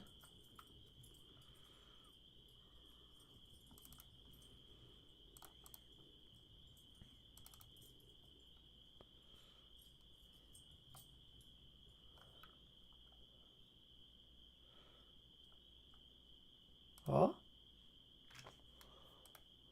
What is this one? What is this one?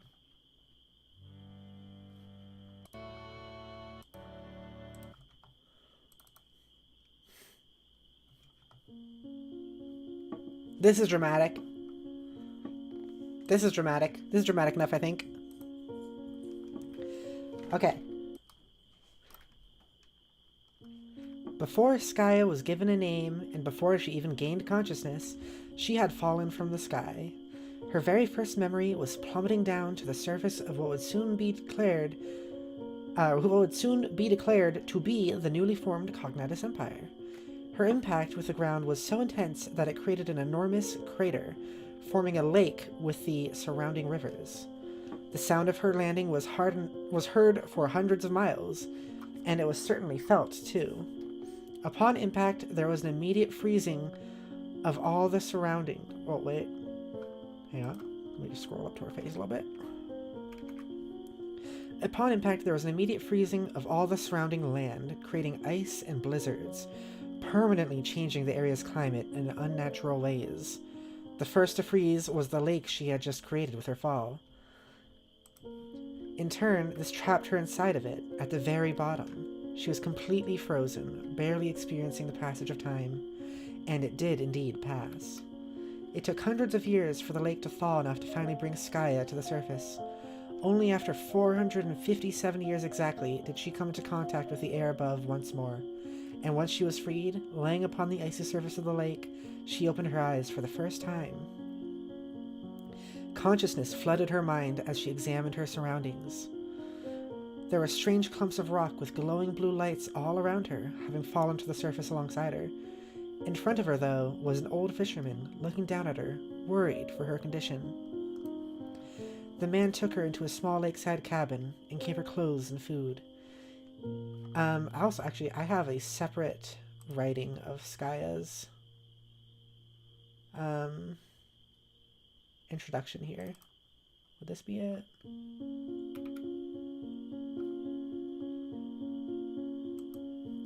No, that's not it. I have a writing of a different interpretation of the same thing that happened. Okay, I'm gonna read this also. She fell swiftly. Her body cut through the inky night sky in a blaze of light, and briefly covered the earth below with a shine like the sun. The air moved fast, until suddenly it didn't, and she felt frozen ground beneath her. She had yet to feel any need to open her eyes or even care about her whereabouts. The night passed with time that felt to be of no consequence to her, if not for the voice calling for her to wake up. She wouldn't have even suspected she were asleep. There, a man stood. She had opened her eyes now. Somehow, by looking at this shape she had never seen, in this landscape she had never imagined, she knew he was a man, and she knew she lay on a frozen lake. The man, albeit something she had never seen or understood before today, seemed to be expressing a deep concern. He was speaking. She hadn't noticed until now. "Miss, are you all right? What are you doing out here? Can I get you some help? Miss?" She understood him. He seemed frantic for some reason. She wondered if her awakening was something to feel worry about. Her eyes opened to their full, to more completely take in her surroundings. As she had figured, she laid on a frozen lake in front of an older-looking man, with rough clothes and deep red cheeks. She herself was completely in the nude. Strange chunks of what appeared to be dark rock sat in clumps on the ice around her. They formed nearly recognizable shapes, but not enough for her to make out their purpose. The ice glowed a bright white, nearly blinding her at first. After a few seconds, she could see a tree line in the distance, and past that, mountains. The sky above her held nothing but an off-white mist, far, far above her. The man's concern began to turn into desperation. She could have replied, but she didn't feel the need to quite yet. Instead, to calm his nerves, she just sat up. "Miss, are you all right?" the man pleaded, quietly now. She turned away from him, slowly reached for one of the dusty clumps of rock, but her arm wasn't long enough. Her arm? She has arms, and legs, and form. Why is she only noticing this now? She looked closely at her hand, and then her legs, and then back to the man. All of a sudden, realization of her surroundings truly reached her. Consciousness flooded her mind, and her eyes widened. Her lips separated to let out a breath of air. It turned to a soft mist in front of her. As it hit her hand, she noticed its warmth. The man handed her the clump of rock, breaking her stream of confused thoughts. "Is this yours?" he asked. That's an in-depth writing I have of her awakening. Okay. So now we're back to the other description, which is less in-depth, more like summarized. The man took her into a small lakeside cabin and gave her clothes and food. He had settled here a few years ago because the ice fishing was so good. But now the fish were the least of his concern. Skaya's body was freezing cold to the touch, and she never seemed to warm. The fisherman tried to ask her who she was and what happened, but Skaya had nothing for him. She knew as much as him, although she did manage, with her very first words, to tell him what it felt like to fall from the sky above. The fisherman was astonished. With no memory besides that, he came to the conclusion that she must have amnesia, and being the friendly gentleman that he was, he decided to help her. After that, it wasn't long before they both discovered Skaya's abilities with the cold, sometimes able to create ice from nothing, or freeze something with only a touch. She decided to practice with these abilities, and while the fisherman was a bit hesitant, he was just as curious. So, practice she did. After 9 whole months living and learning with the fisherman, Skaya's practice was making real good progress. So much so that on one particular day she found her powers to be going out of her control. And after only a few mere moments, the entirety of Aegeus Lake was completely frozen once more, from top to bottom. Unfortunately, this also meant that Skaya and the fishermen no longer had any access to their main source of food. The fish that swam in these waters, they were now frozen along with the lake, and completely unreachable, so they had to find something else. And the fisherman ended up deciding on an old hut of his, far into the woods, near the Monsaria Mountains, where there would be good hunting. It was his previous shelter, but he left that place some years ago after the mountains had become more dangerous with predators. He'd have to trek back alone to make sure it's safe before bringing Skaya along. Before making his leave, he decided to train Skaya somewhat in self-defense and combat, in case anything were to happen while he was gone. He gave her an old hunting dagger of his own to hold on to. Finally, he thought it was appropriate to give the icy woman a name. They both had been hoping she would remember one after all this time, but she never did. So, to remember her very first words to him, he decided to call her Skaya, for having fallen from the sky, as she described. Skaya, finally having a name for herself, was ecstatic. But she was also sad to see him go, unsure of how long she'd be alone. And yet, he left anyway, and Skaya sat alone in the cabin with the remaining rations left for her, waiting for her fisherman to return. And wait she did. She waited for a day, then for a week, then a month. She kept on waiting for her fisherman to return to her, but he never did. The rations ran out after 2 months, and Skaya kept waiting even past that. Hunger began to wreak havoc throughout her body. She even went as far as to freeze her own organs into a sort of stasis, slowing down her own starvation. The pain was still there, though, unending, agonizing. Where was her fisherman? Finally, 3 months had passed since Skaya last saw the man, and she couldn't take the pain of starvation any longer. So she packed up her rocks and her dagger and made her way into the woods. She walked for a day using all the strength she could. Also, let me know if the audio is okay, by the way, chat. She walked for a day using all the strength she could muster. Then she crawled for 2 days. Then she passed out into the darkness. She awoke after some time, and after some amount of time that she couldn't parse, and found herself surrounded by violence. There was a brutal battle going on around her.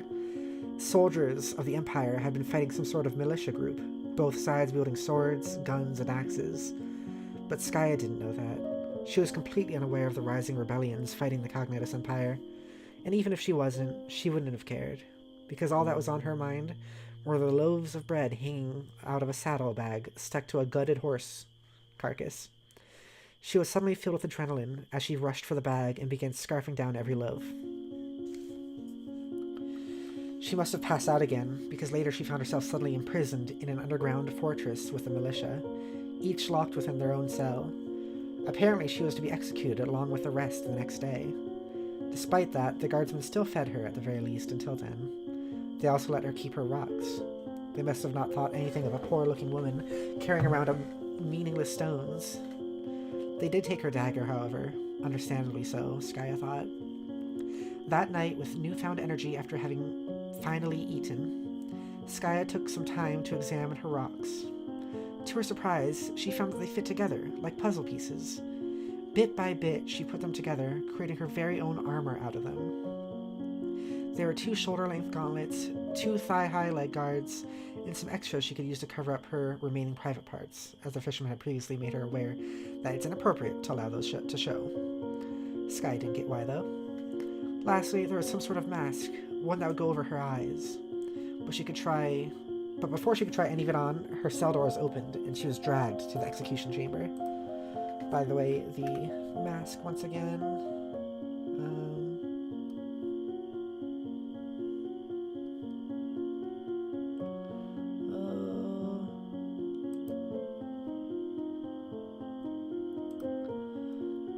like this. This is the mask.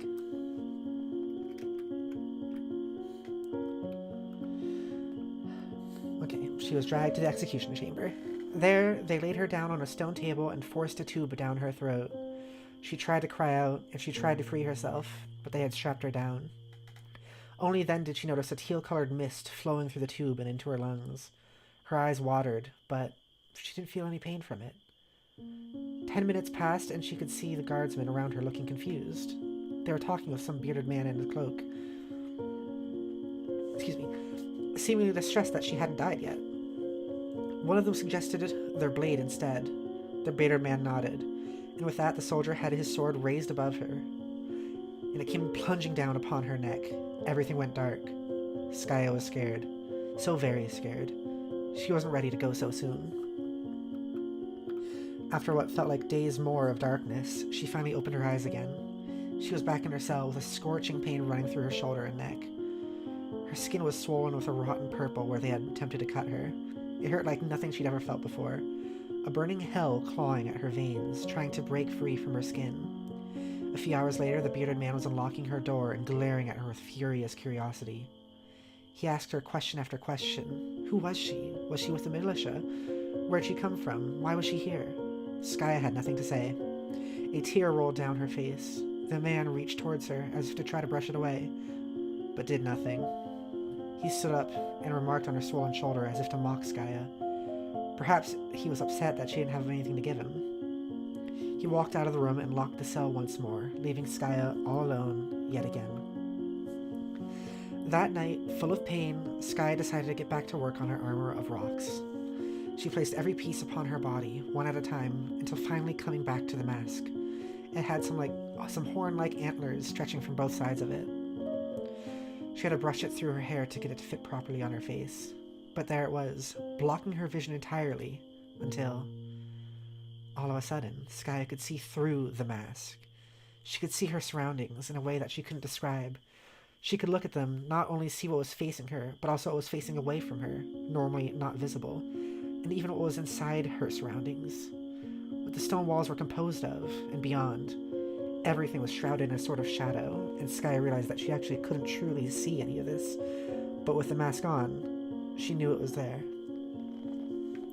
The shadowy forms of the other cellmates in their own rooms, the guards patrolling down the hall, and something enormous digging down into the earth above them. There was suddenly a massive crash as it made contact with the fortress.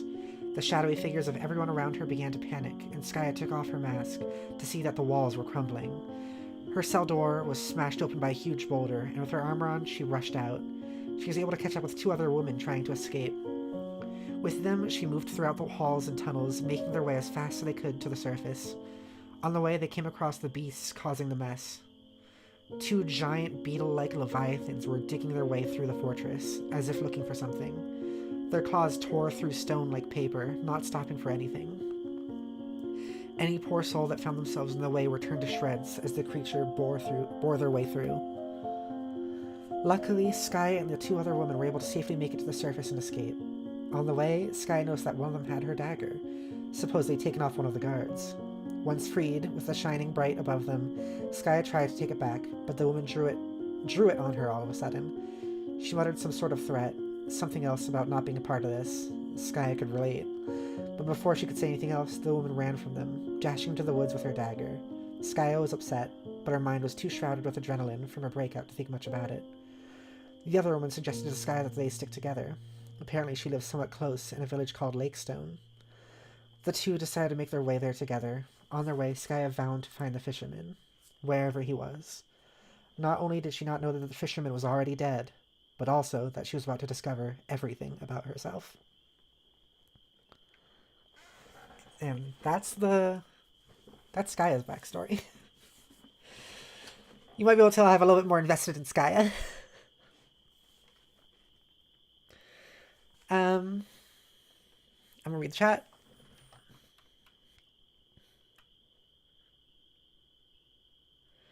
I think I got the card details almost done. Yay! Rin says, I've heard her story before, but I will listen while I get dressed for Makas. Yay! And then Fire says, I'm going to listen to this on Skaya, then I'm going to have to go to bed, unfortunately. Early morning appointment tomorrow. Understandable. I might honestly stop now because we've done 3 or 4 characters out of 21. So I might stop now and do a part 2. Firespur says, I'm hoping I'll be able to get my Twitter DMs working. And then Rin says it's almost 9 p.m, so I'm jetting to Macaws as soon as this is done. And when I come back, if the stream is still on, I'll be writing more of Lysair. Alright, this is where he disappears. Audio's good. Skya has such a boopable nose. Yay. Poor Skya. And then Firespace says, this is hitting me seriously hard on a personal level. Rin says, I love Skya. J-Hook says, oh really? I could never have told that. 3 out of 21, this is crazy. Yeah, we got a way to go. How many have we done? We've done...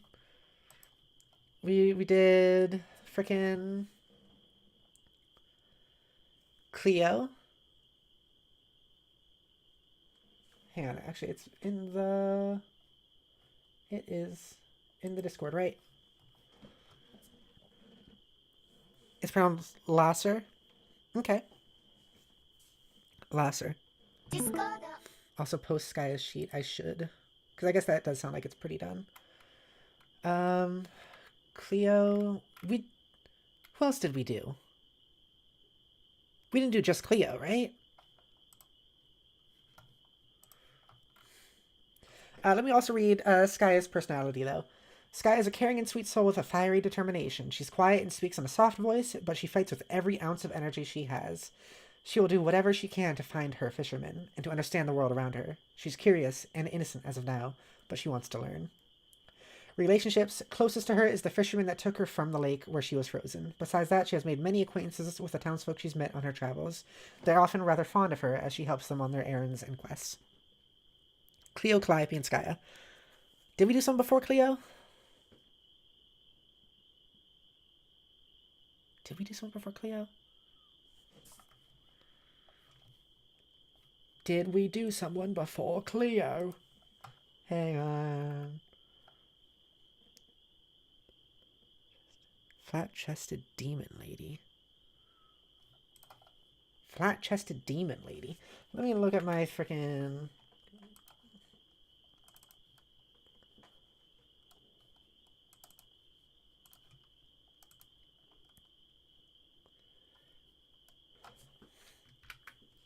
Oh, we did... Oh, Ophelia. That was it. So we've done 4 out of 21 characters. Okay. 4 out of 21. We got a ways to go. A lot of these other characters, though, are going to have shorter things, because Skya's that we just did was, like, the most developed one. I don't think any are as developed, although some of them are a little bit closer than others.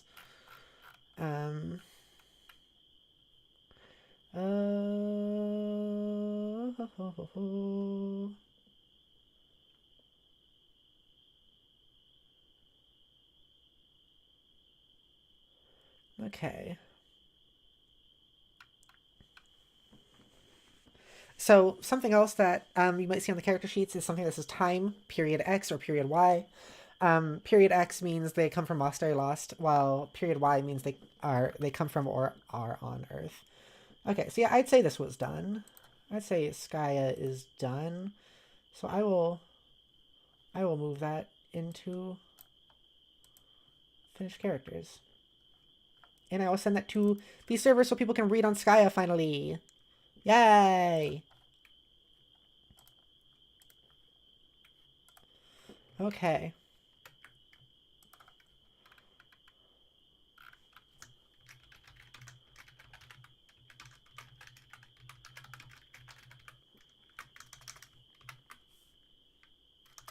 I'm also going to send this in the chat so people can open it up themselves in the chat as well. There's the same link to the same thing if you want to read up on Skya yourself, if you want to read everything I just read. I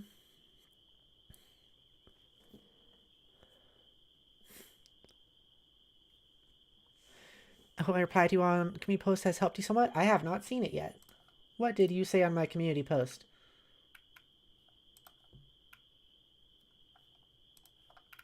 Oh my gosh, that's hefty. That's a big thing. I'll read that later.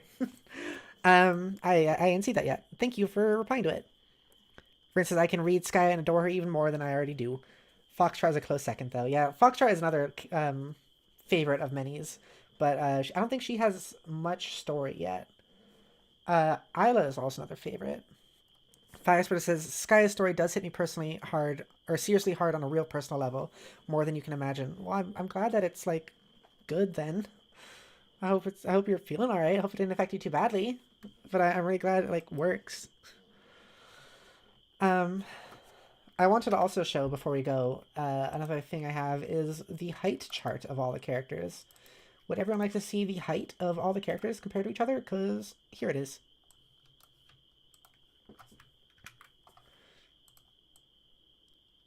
Here's the height chart. From everyone all together. From tallest to shortest. Everyone that's been made so far. Or drawn so far, I should say.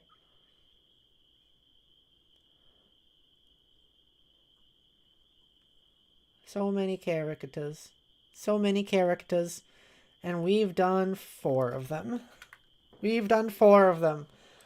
We're getting there. Maybe this will even be a 3-parter. We'll see. Anyways, I had an amazing time with this, genuinely. I'm so happy I finally got to talk about my characters again. Yay! This will be a good stream I'm going to put into my Start Here playlist so people can, like, find this when they come to the channel. They can find out more of my characters earlier on. Skya is Big Mommy for sure. She is tall. Height woo.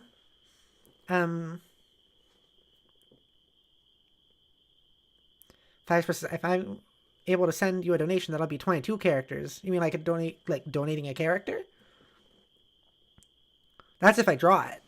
I have way more characters than 21. I have like, oh man, oh man, oh man, oh man. Hang on, just a sec. Hang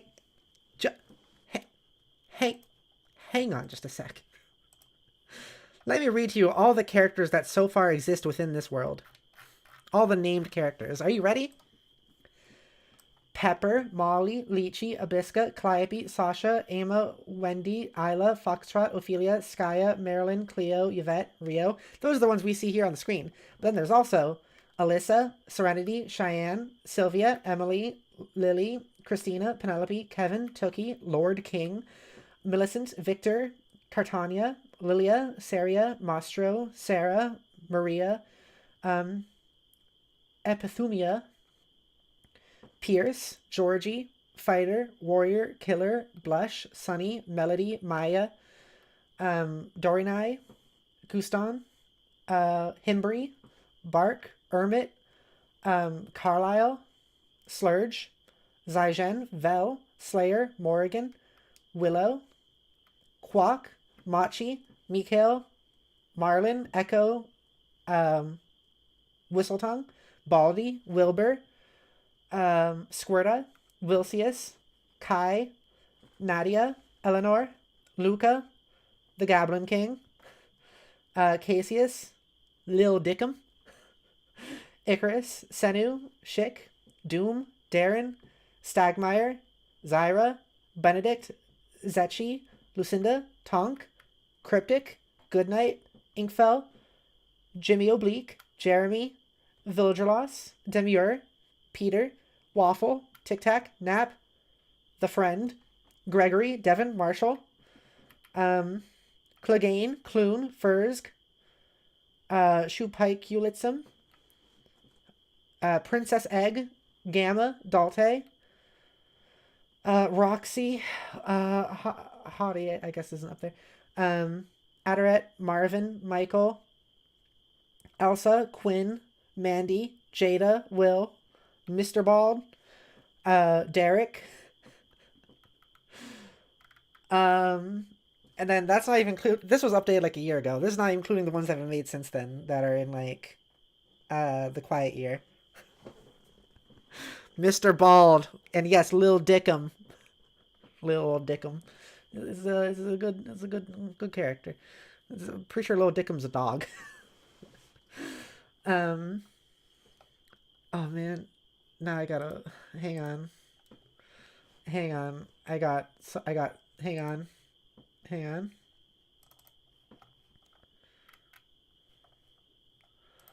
Oh, there's other characters also that haven't been added yet that I need to add. Jimmy.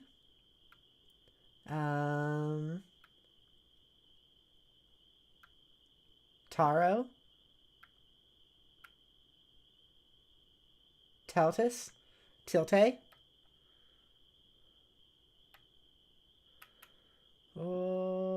Beamos.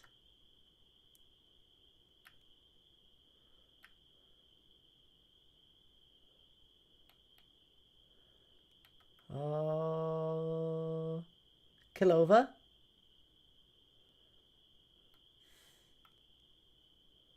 Oh, this is from the Quiet Year stuff that I haven't added yet.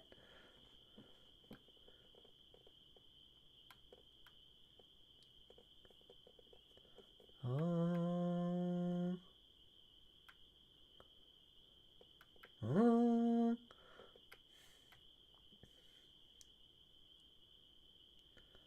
Oh.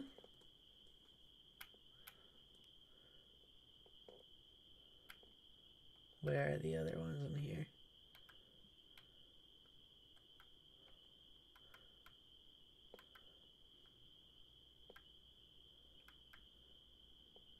Oh, there's a few more.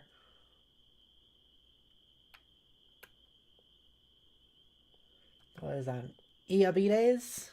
I think that's how you pronounce it. Eobides?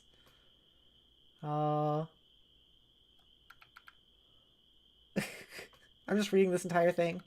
How many page? 14 or 20-page thing. I'm skimming it to see if there are any other characters. Iglay, Auge,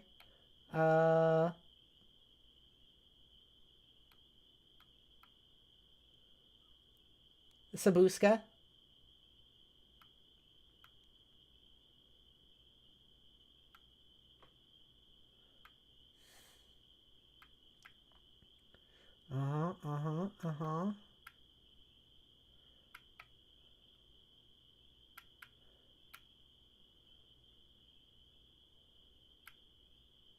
I think that's it.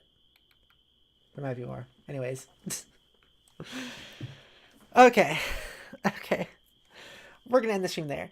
So, a lot of characters are in this world. These are just the ones I've drawn so far. I plan to draw as many of them as I can. My dream will be to draw every single one of them, but that's a lot of characters. They're being made faster than I can draw them, so, you know. Let's say we end the stream with some Jackbox.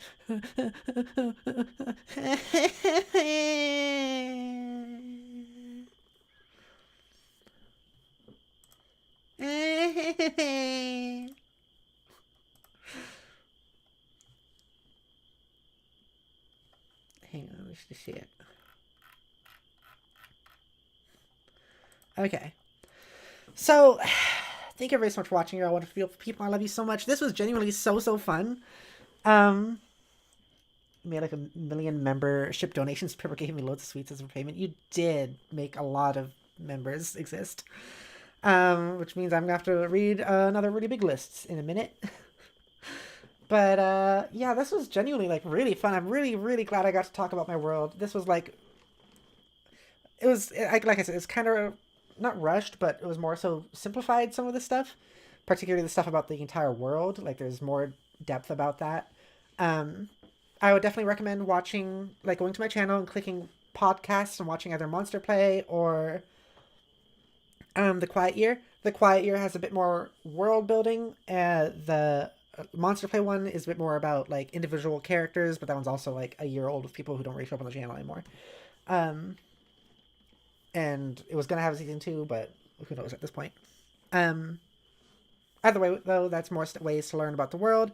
There's also the if you go to the Discord server, you can see the stuff in there. And oh my gosh, J Hill just gifted 5 members. Thank you, J Hill. Thank you. They went to Justa Cannon, Aiden, Dylan, Jester, and Mike.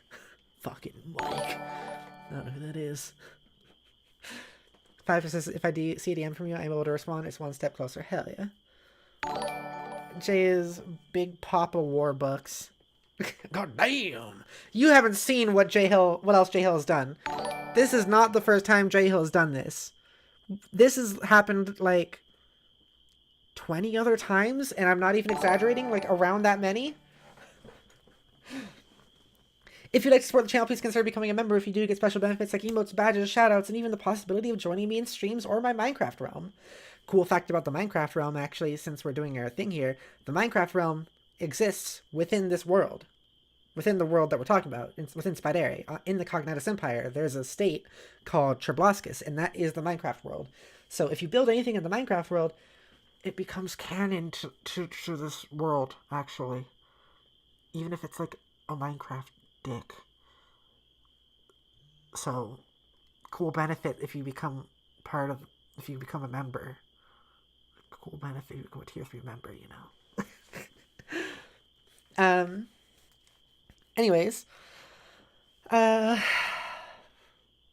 let me read out my current members because they get shoutouts. So Kowalski being the throat goat is canon your world? No, Kowalski being the goat throat is canon. But like I said, there's gonna it'd be like translated a little bit. It's not gonna be literally the Minecraft world. It's gonna be like a translation of it into that. But like, so those signs might not say exactly those things. But like the Earth will be something that exists. I'm thinking when the Earth is done in Minecraft, its translation will be like, oh, some of the like more ancient humans when they first landed here, like terraformed or like landscaped like a huge section of land to be a map of Earth, so they would never forget, which they end up forgetting over thousands of years anyways. And so now there's just like a whole section of land that looks like Earth on this planet. And I think that's kind of neat. I know, but the idea of that sign existing in some form on your world makes me laugh. It's a thing. It is a thing that exists on the world. And if you join in the Minecraft realm, then that means you, as a Minecraft person who exists in Treblaskus, can be translated into it as well. Okay, let me... Something about YouTube. It like switches my YouTube accounts when I'm streaming somehow. I don't know how it does that or why it does that. Anyways, let's check out my members. So shoutouts to all my tier 1 grubs. Dylan, Mole, Kumi, Aiden Doherty, Jester247, Justa Cannon, Mike, Andrew Walker, Coman, Doe747, Bradley Percy, Mercury Moss, Alfin Fami, Naster, Lulu, Shane Omax, Sasha Berg, Karkand80, Lisu, Sebastian, Timeless Tales, Silly Goofy Goober, Spooker Fun Channel, Crash Tease, Grim, Baby Yota, Bingo Chan, Tyler C. Moore, Jody, Jade, Larkin, S. Blade, Brandon Gregg, Gray Fox, Neftis, Jay, Little Chalice, Beto1609, Genji Shimada, Bansaday, Werewolf Games, Pixel, Sonic Hedgehog 34, Bill Cypher, The Dream Demon, Effect VR, Yato Kun, Shiny Werewolf, Yagano Clickstrobe, Autumn Mayfield, Matt, Orange, Tran Jack, Rin Ontizanius, Kraken Zito, Captain Firespitter, and Firelord Turtlebuck. Thank you so much for being grubs. Thank you so much. It means the world to me. And thank you also to my tier 2 treats, Jay Hill and Pie, the Queen of Orange. It means the world to me. Thank you so much. Thank you. Are spider tits spitties or spitties? They're spitties. That's the one. The Spooderverse. No! It's not Spidereverse. It's not the Spooderverse. It's the Spidere universe. I'm separate. I'm a different thing, I promise. Also, Luetta, hi, you're amazing. I love you. But also, the stream's ending. I'm sorry. Spilk. Fucking Spilk. Yes, Spilk. OMG, hi. Want a hug? Let's hug. Let's hug it out. Let's hug it out, Luetta. Spilk, I think is it a thing? Because that sounds like a hilarious word. Anyways, if you want to support in other ways, please consider donating or through Super Chats or through Streamlabs. If you do, it's greatly, extremely appreciated. If it's through Super Chats, it'll go to my donation goal of a Jackbox only stream, which will be, oh no. Or if you donate through Streamlabs, it goes immediately to groceries. Both really go to groceries, but Streamlabs is quicker. But the other one, you get Jackbox stream, so either way. Besides that, there's also a link to my Blue Sky and my Discord server in the description below. Please check out both, because if you do, you can find more links to a lot of the stuff, and we can chat and hang out, and that's pretty cool. Captain Firespitter, who are you on Twitter? I don't use Twitter ever, but I'll at least follow you. Who are you on Twitter? But yeah, thank you very so much for watching. You're all wonderful, beautiful people. I love you so much. Yay! Yay! We went through so much today over the course of 3.5 hours. Woo! We'll do more next time. Woo! Well, we got through 4 out of 21 drawn characters. Woo! But there's also so much more. We got through some stuff about the world, and we got through some stuff about how things work. You should totally let me friend you on the Discord. Well, okay. I don't know what that does for us. I think people can already DM me. It's your name as seen here? Okay. So what Doom Jizz rains on people. What the fuck? Spilk is man milk? No! It can't be! Not man milk. No, be woman milk, please. You can't ruin this for me. It was going so well. It was going so well. Spilk is not man milk. Okay. See ya, everybody. Urban Dictionary took it already? I'm gonna reclaim it. I'm reclaiming that shiz. Can't believe you've done this. Cut the feed. We're cutting the feed. Goodbye, bye, everybody. Goodbye, bye. Thank you so much for being here. This was actually genuinely, like, really, really fun, and I'm super thankful. I love you all. Thank you. Bye-bye. Bye-bye. Bye-bye. Bye-bye. Wait, actually. Should I start doing... Before it happens, should I start doing, like... Should I start doing raids? Haru is raiding. Or Haru is streaming on Twitch. I'll put a link to Haru's stream in my chat if anyone wants to go there. Go and say, "Hi, Foxazord. You also got here right as the stream was ending." I'm gonna put Haru's Twitch in chat. Everyone go semi-raid Haru because she's awesome and a cute trans puppy girl. You know, that's pretty cool. Why is everyone's joining at the end of the stream? Fuck. Okay, bye, Blay. Here it is, Haru. Go watch Haru. Fuck. Fuck, bitch. Fuck. Fuck. I need to go eat some dinner. Bye-bye.